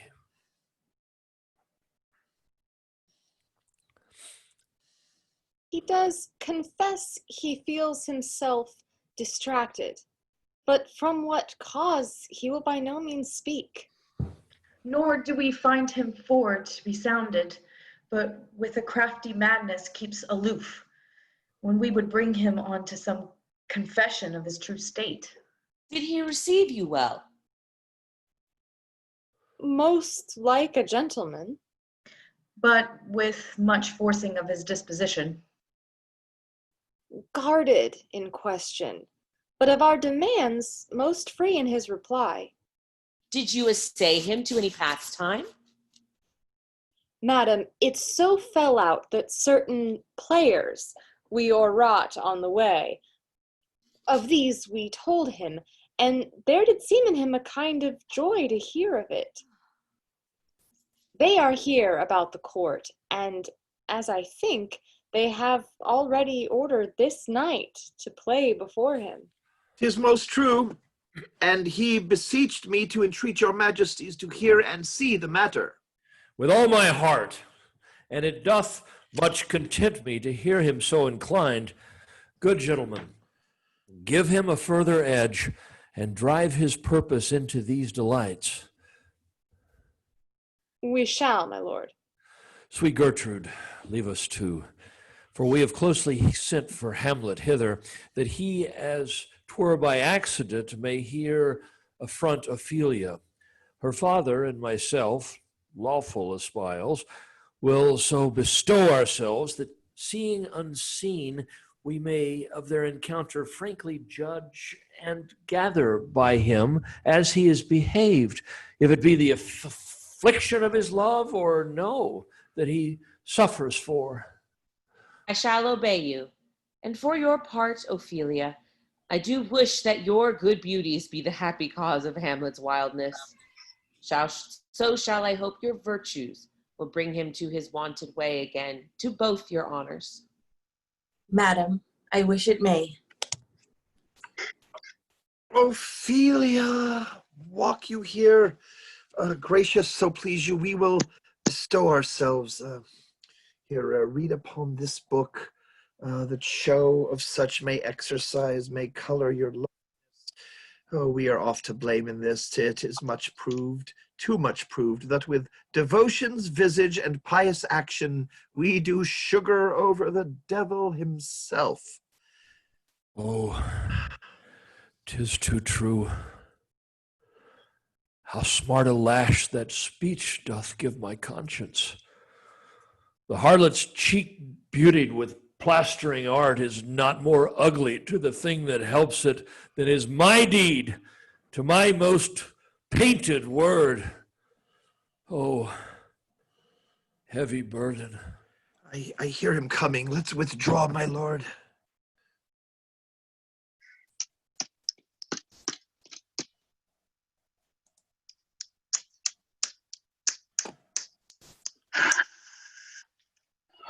To be or not to be, that is the question. Whether 'tis nobler in the mind to suffer the slings and outrageous fortune, or to take arms against a sea of troubles, and by opposing in them, to die, to sleep no more. And by a sleep, say we end the heartache and 1,000 natural shocks that flesh is heir to. 'Tis a consummation devoutly to be wished. To die, to sleep, perchance to dream. Ah, there's the rub.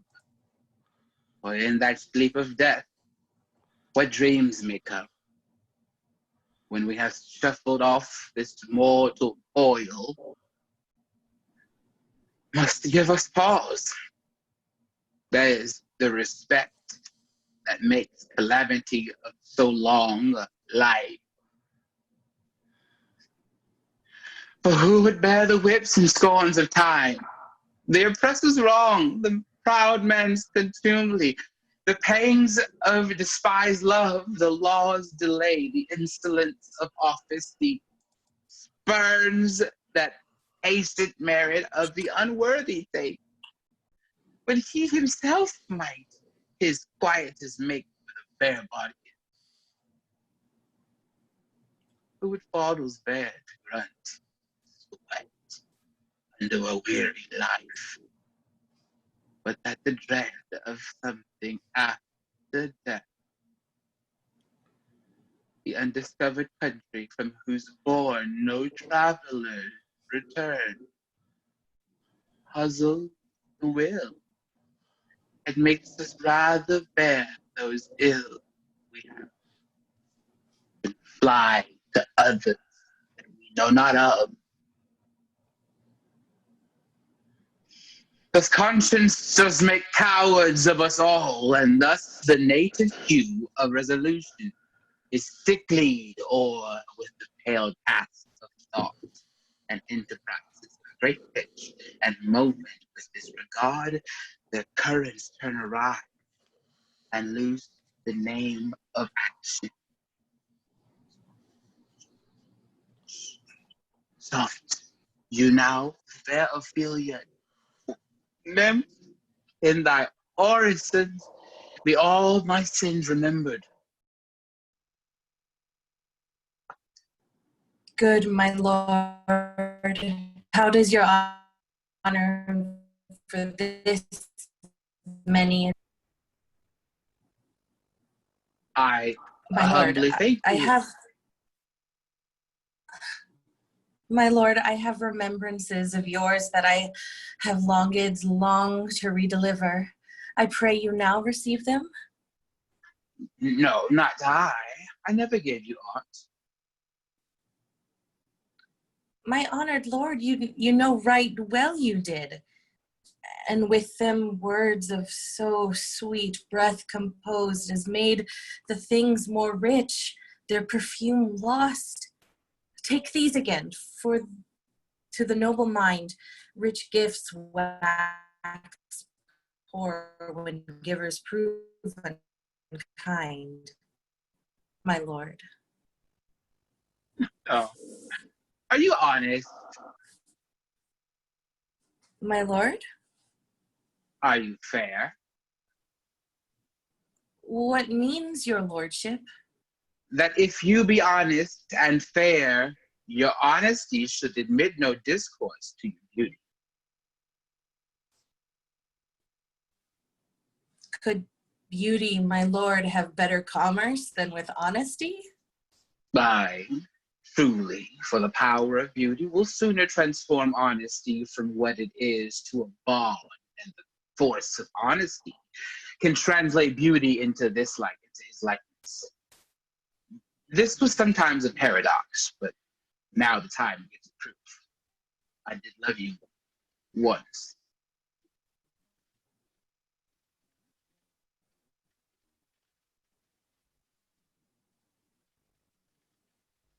Oh. You should not have believed me, for virtue cannot so inoculate our old stock, but we shall relish of it. I loved you not. I was the more deceived? Get thee to a nunnery. Why wouldst thou be a breeder of sinners? I am myself indifferent honest, but yet I could accuse me of such things that were better my mother had not borne me. I am very proud, revengeful, ambitious, with more offenses at my beck than I have thoughts to put them in. Imagination to give them shape, or time to act them in. What should such fellows as I do crawling between earth and heaven? We are errant knaves, all. Believe none of us. Go thy ways to a nunnery. Where is your father? At home, my lord. Let the doors be shut upon him, that he may play the fool nowhere but in his own house. Farewell. Oh, help him, you sweet heavens! If thou dost marry, I'll give thee this plague for thy dowry. Be thou as chaste as ice, as pure as snow. Thou shalt not escape calumny. Get thee to a nunnery. Farewell. Or, if thou wilt needs marry, marry a fool. For wise men know well enough what monsters you make. Go to a nunnery. And quickly, too. Farewell! Heavenly powers, restore him.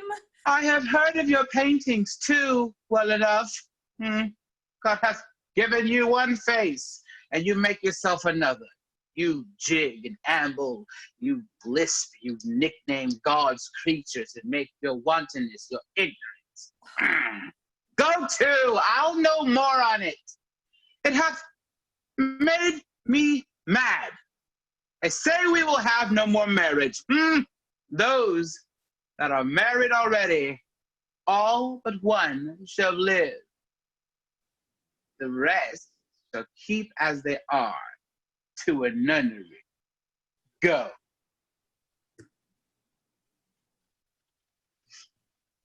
Oh, what a noble mind is here o'erthrown.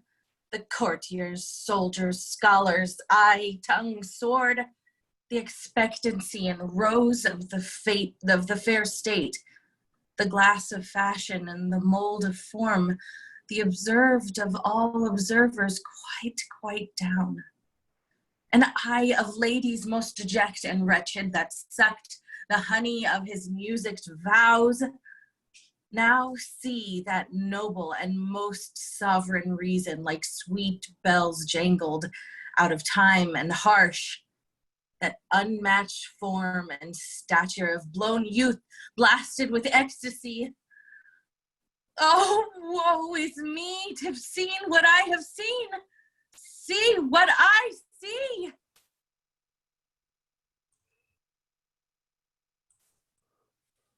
Love? His affections do not look that way tend. Nor what he spake, though it lacked form a little, was not like madness. There's something in his soul, o'er which this melancholy sits on brood. And I do doubt the hatch and disclose will be some danger, which, for to prevent, I have in quick determination thus set it down. He shall with speed to England for the demand of our neglected tribute. Haply the seas and countries different, with variable objects, shall expel this something settled matter in his heart, whereon his brains still beating puts him thus from fashion of himself. What think you on it? It shall do well. But yet I do believe the origin and commencement of his grief sprung from neglected love. How now, Ophelia? You need not tell us what Lord Hamlet said. We heard it all. My lord, do as you please, but if you hold it fit after the play, let his queen mother all alone entreat him to show his grief. Let her be round with him, and I'll be placed, so please you, in the ear of all their conference.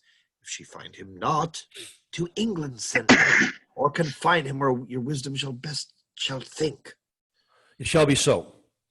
Madness and great ones must not unwatched go. All right, speak the speech, I pray you, as I pronounced it to you, trippingly on the tongue. But if you mouth it, as many of you players do, I had as lief the town crier spoke by lines. Nor do not saw the air too much with your hands, thus, But use all gently, for in the very torrent, tempest, and as I may say, whirlwind of your passion, you must acquire and beget a temperance that may give it smoothness. Oh, it offends me to the soul to hear a robustious, periwig-pated fellow tear a passion to tatters, to very rags, to split the ears of the groundlings, who, for the most part, are capable of nothing but inexplicable dumb shows and noise. I would have much a fellow whipped or doings termagant. It out Herods Herod. Pray you, avoid it. I warrant your honor. Be not too tame, neither, but let your own discretion be your tutor, Suit the action to the word, to word, to the action. With this special observance that you o'erstep not the modesty of nature, For anything so or done is from the purpose of playing, whose end both at the first and now was and is to hold, as 'twere, the mirror up to nature, to show virtue her own feature, scorn her own image, and the very age and body of the time his form and pressure. Now, this overdone or come tardy off, though it makes the unskillful laugh, cannot but make the judicious grieve. The censor of the which one must in your allowance weigh a whole theater of others. Oh, there be players, but I have seen play and heard others praise, and that highly, not to speak it profanely, that which neither having the accent of Christians, nor the gait of Christian, pagan, nor man, have so strutted and bellowed, that I have thought some of nature's journeymen had made men, and not made them well. They imitated humanity so abominably. I hope we have reformed that indifferently with us, sir. No, reform it together. And let those that play your clowns speak no more than it is set down for them. For there be of them that will themselves laugh. To set on some quantity of barren spectators to laugh too, though in the meantime some necessary question of play be then to be considered. That villainous and shows a most pitiful ambition in the fool that uses it. Go make ready.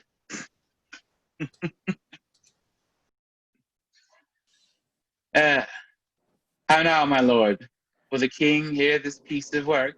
And the queen too, and that presently. Bid the players make haste. Will you two help to hasten them? Aye, my lord. But Horatio! I, here, sweet my lord, at your service. Horatio, thou art in as just a man as my conversation cope withal. Oh, my dear lord. I do not think I flatter. For what advancement may I hope from thee that to revenue haste but thy good spirits to feed and clothe? Why would the poor be flattered? No. Let the candy tongue lick absurd pomp and crook, the pregnant hinges of the knee, where thrift may follow fawning. Dost thou hear? Since my dear soul was mistress of her choice, and could of men distinguish her election, hath sealed thee for herself. For thou hast been as one in suffering all that suffers not. A man that fortune's buffets, and rewards haste in with equal thanks. And blessed are those who blood in judgment so well the medals, that they are not a pipe for fortune's fingers to sound what stop me please. Give me that man, that is not passion's slave, and I will wear him in my heart's core, as in my heart of heart, as I do thee. Something too much of this.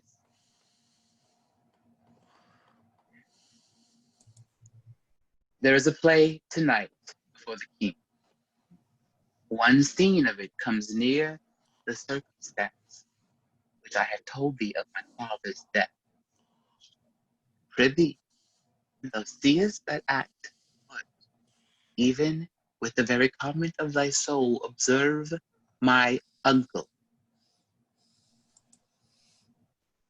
If his occulted guilt do not itself unkennel in one speech, it is a damned ghost that we have seen, and my imaginations are as foul as Vulcan's sty. Give him heedful note, For mine eyes will rivet to his face. After, we will both our judgments join in censure of deceit. Well, my lord, if he still ought, though, whilst this play is playing, and escape detecting, I will do that. They are coming to the play. I must be idle. To your place. How fares our cousin Hamlet? Excellent in faith of the chameleon's dish. I eat the air, promised cram. You cannot feed upon so. I have nothing with this answer, Hamlet. These words are not mine. Nor mine. My lord, you played once in the university, you say? That I did, my lord, and I was accounted a good actor. What did you enact? I did enact Julius Caesar. I was killed in the Capitol. Brutus killed me. It was a brute part of him to kill so capital a calf there. Be the players ready? Aye, my lord. They stay upon your patience.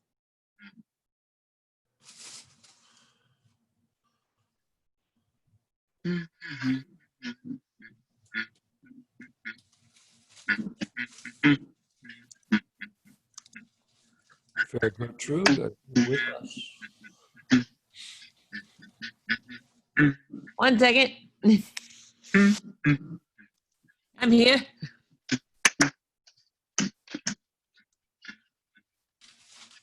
Those are, come hither, my dear Hamlet, sit by me. No, good mother. Here's metal more attractive. Oh, how do you mark that? Lady! Lady, shall I lie in your lap? No, my lord. I mean my head upon your lap. Aye, my lord. Do you think I meant country matters? I think nothing, my lord. That's a fair thought to lie between maids' legs. What is, my lord? Nothing. You are married. Who? I? Aye, my lord. Oh, God, you're only jig maker. What should I, man, do but be merry? For look you how cheerfully my mother looks, and my father died within 2 hours. Nay, 'tis twice 2 months, my lord. So long? Nay, then let the devil wear black, for I'll have a suit of sables. Heavens died 2 months ago, and not forgotten yet. And there's hope. A great man's memory may outlive his life half a year. But, my lady, he must build churches, or else shall he suffer, not thinking on with the Harvey horse, whose epitaph is, for oh, the Harvey horse is forgot.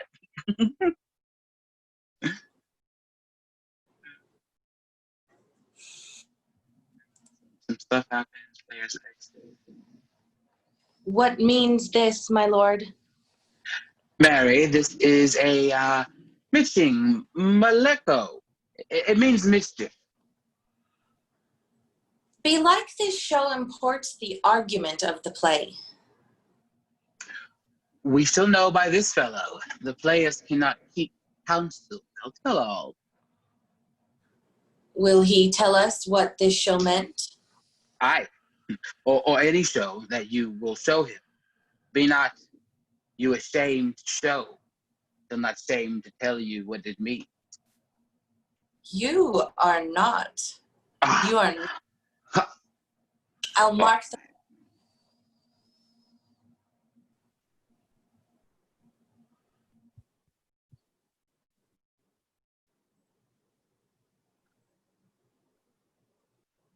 Prologue.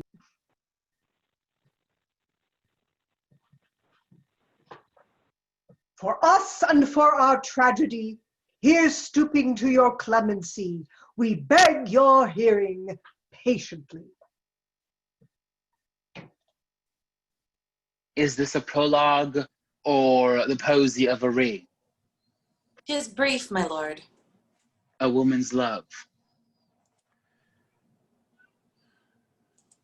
Full 30 times hath Phoebus' cart gone round Neptune's salt wash and Tellus' orbed ground, and 30 dozen moons with borrowed sheen about the world have times 1230s been, since love our hearts and hymen did our hands unite commutual in most sacred bands.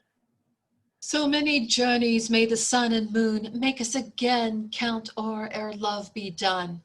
But woe is me, you are so sick of late, so far from cheer and from your former state, that I distrust you, yet though I distrust, discomfort you, my lord, it nothing must.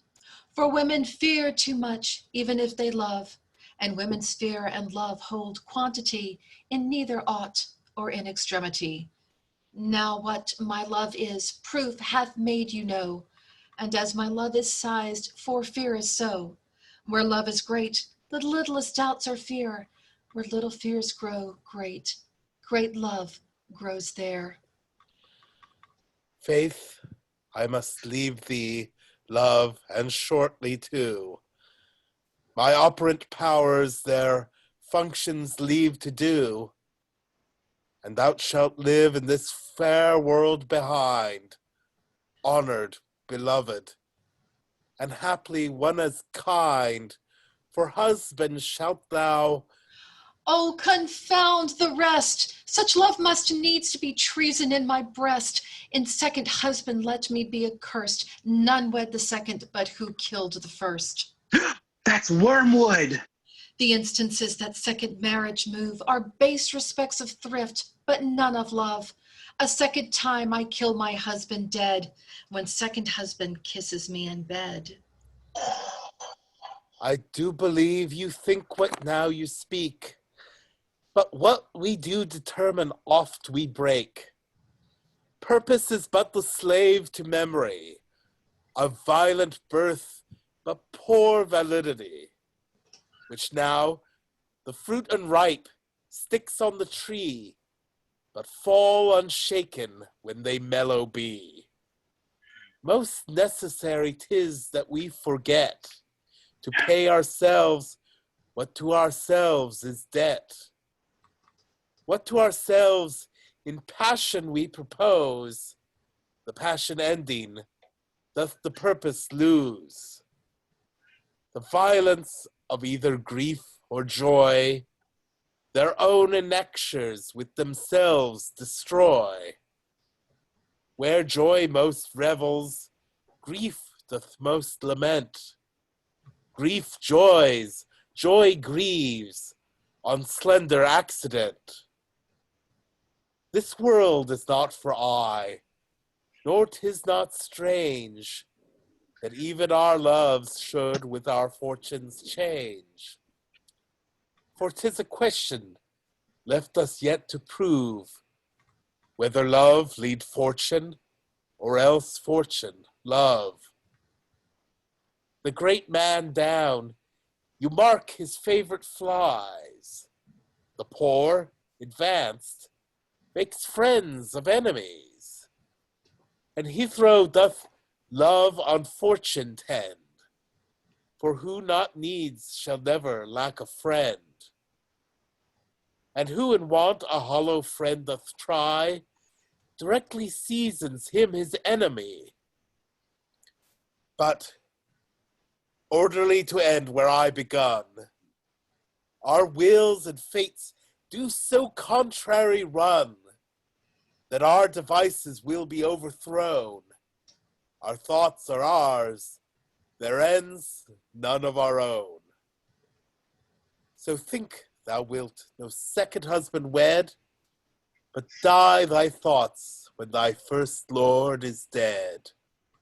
Nor earth to give me food, nor heaven light, sport and repose lock from me day and night. To desperation turn my trust and hope, and anchor's cheer in prison be my scope. Each opposite that blanks the face of joy, meet what I would have well, and it destroy. Both here and hence pursue me lasting strife. If once a widow, ever I be wife. Oh, if she should break it now.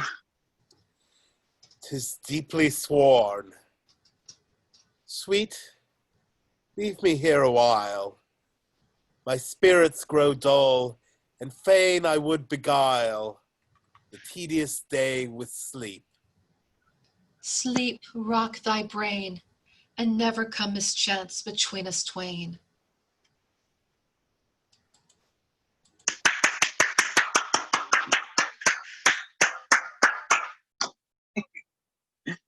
Madam, how like you this play? The lady doth protest too much, methinks. Oh, but she'll keep her word. Have you heard the argument? Is there no offense in it? No, no. They do, but jest. Poison and jest. No offense. What do you call the play? The Mousetrap. Mary, how? Tropically. This play is the image of a murder done in Vienna. Gonzago is the Duke's name. His wife, Baptista, you shall see anon. 'Tis a knavish piece of work. But what of that? Your Majesty and we that have free souls, it touches not. Let that galled jade wince. Our withers are unwrung. This one is Luciana's nephew to the king.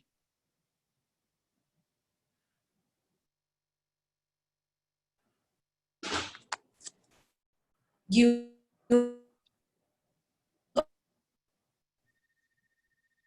is good as horse, my lord. I could My lord. interpret. I could interpret My lord is between frozen. you. I could. I could interpret between you and your love if I could see the puppets dallying.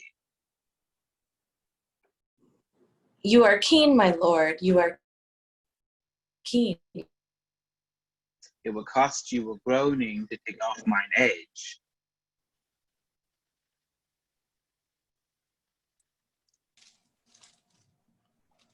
Still better and worse. So you mistake your husband. Begin, murderer, pox, to leave thy damnable faces and begin. Come, the croaking raven doth bellow over revenge. Thoughts black, hands apt, drugs fit, and time agreeing. Confederate season, else no creature seen. Thou mixture rank of midnight weeds collected, with Hecate's ban, thrice blasted, thrice infected, thy natural magic and dire property on wholesome life usurp immediately. He poisons him in the garden for his estate. His name's Gonzago. The story is extant and written in very twisted Italian. You see it on how the murderer gets the love of Gonzago's wife? The king rises. What? Try to deal with false fire? How fares my lord? Give over the play! Give me some light! Light! Away! Light, light, lights, lights! Why? Let the stricken deer go weep. The heart unguarded play, for some must watch while some must sleep. Thus runs the world away. Would not this, sir, and a forest of feathers if the rest of my fortunes turn Turk with me, with 2 provincial roses on my raised shoes? Get me a fellowship in a cry of players. Half a share. A whole one. For thou dost know, O Damon dear, this realm dismantled was of Jove himself, and now reigns here a very, very Ajak. You might have rhymed. Oh, good Horatio. I'll take the ghost words for 1,000 pounds. Didst perceive? Very well, my lord. Upon the top of the poisoning? I did very well note him. Come, music! Come the recorders! For if the king like not the comedy, when then be likes it not purdy. Come on, music!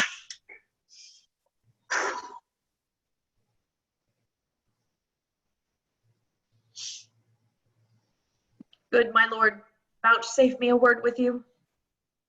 Sir, a whole history. King, sir. Aye, sir, what of him? Isn't his retirement marvelous distempered? With drink, sir? No, my lord, with choler. Oh, your wisdom should show itself more richer to signify this to the doctor. For me to put him to his purgation would perhaps plunge him into more choler. Good, my lord, put your discourse into some frame and start not so widely from my affair. I am tame, sir. Pronounce. The queen, your mother, in most great affliction of spirit, hath sent me to you. You are welcome. Nay, good my lord, this courtesy is not of the right breed. If it shall please you to make me a wholesome answer, I will do your mother's commandment. If not, your pardon and my return shall be the end of my business. Sir, I cannot What, my lord? make you a wholesome answer. My wit's diseased. But sir, such answer as I can make, you can command, or rather, as you say, my mother. Therefore, no more but to the matter. My mother, you say?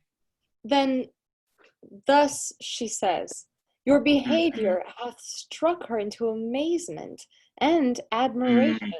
A wonderful son that can so astonish a mother! But is there no sequel at the heels of this mother's admiration? In part. She desires to speak with you in her closet ere you go to bed. We shall obey. Were she 10 times our mother. Have you any further trade with us? My lord, you once did love me. And do still, by these pickers and stealers. Good my lord, what is your cause of distemper? You do surely bar the door upon your own liberty if you deny your griefs to your friend. Sir, I lack advancement. How can that be? When you have the voice of the king himself for your succession in Denmark? Aye, sir, but while the grass grows, the proverb is something musty. Oh! The recorders! Let me see one. To withdraw with you, why do you go about to recover the wind of me, as if you would drive me into a toil?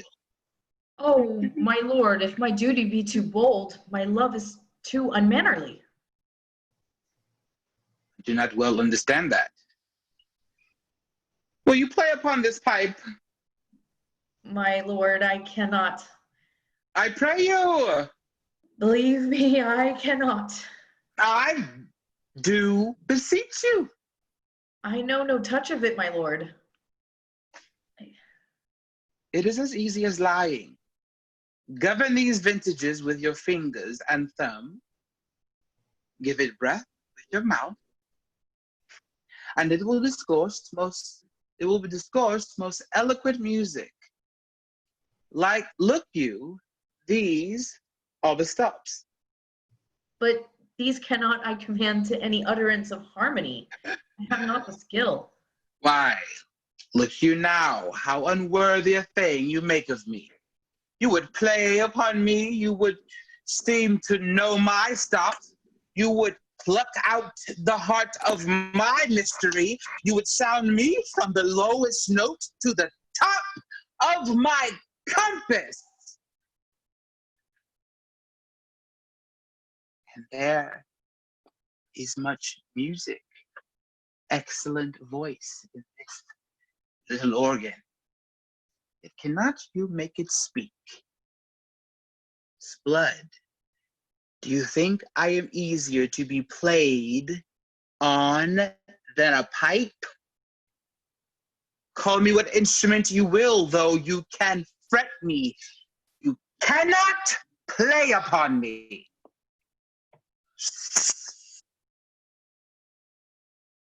God bless you, sir. My lord, the queen would speak with you presently. Do you see yonder cloud that's almost in shape of a camel? By the mass, and 'tis like a camel indeed. Methinks it is like a weasel. Well, it is back like a weasel. Or like a whale. Very much like a whale. And I will come to my mother by and by.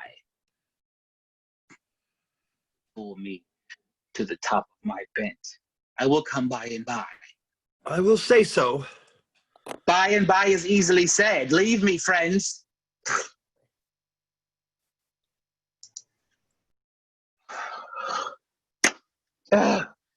'Tis now the very witching time of night, when churchyards yawn and hell itself breathes out contagion to this world. Now, could I drink hot blood and do such bitter business as the day would wake to look on? Now to my mother. Oh, heart, lose not thy nature. Let not ever the soul of Nero enter this firm bosom. Let me be cruel, not unnatural. I will speak, Dagger, but use none. My tongue and soul in this sea Hippocrates.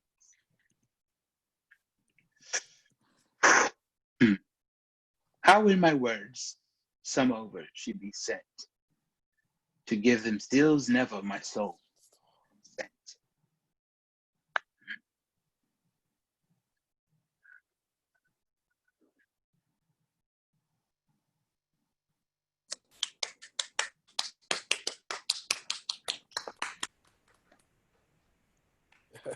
All right. Very nice.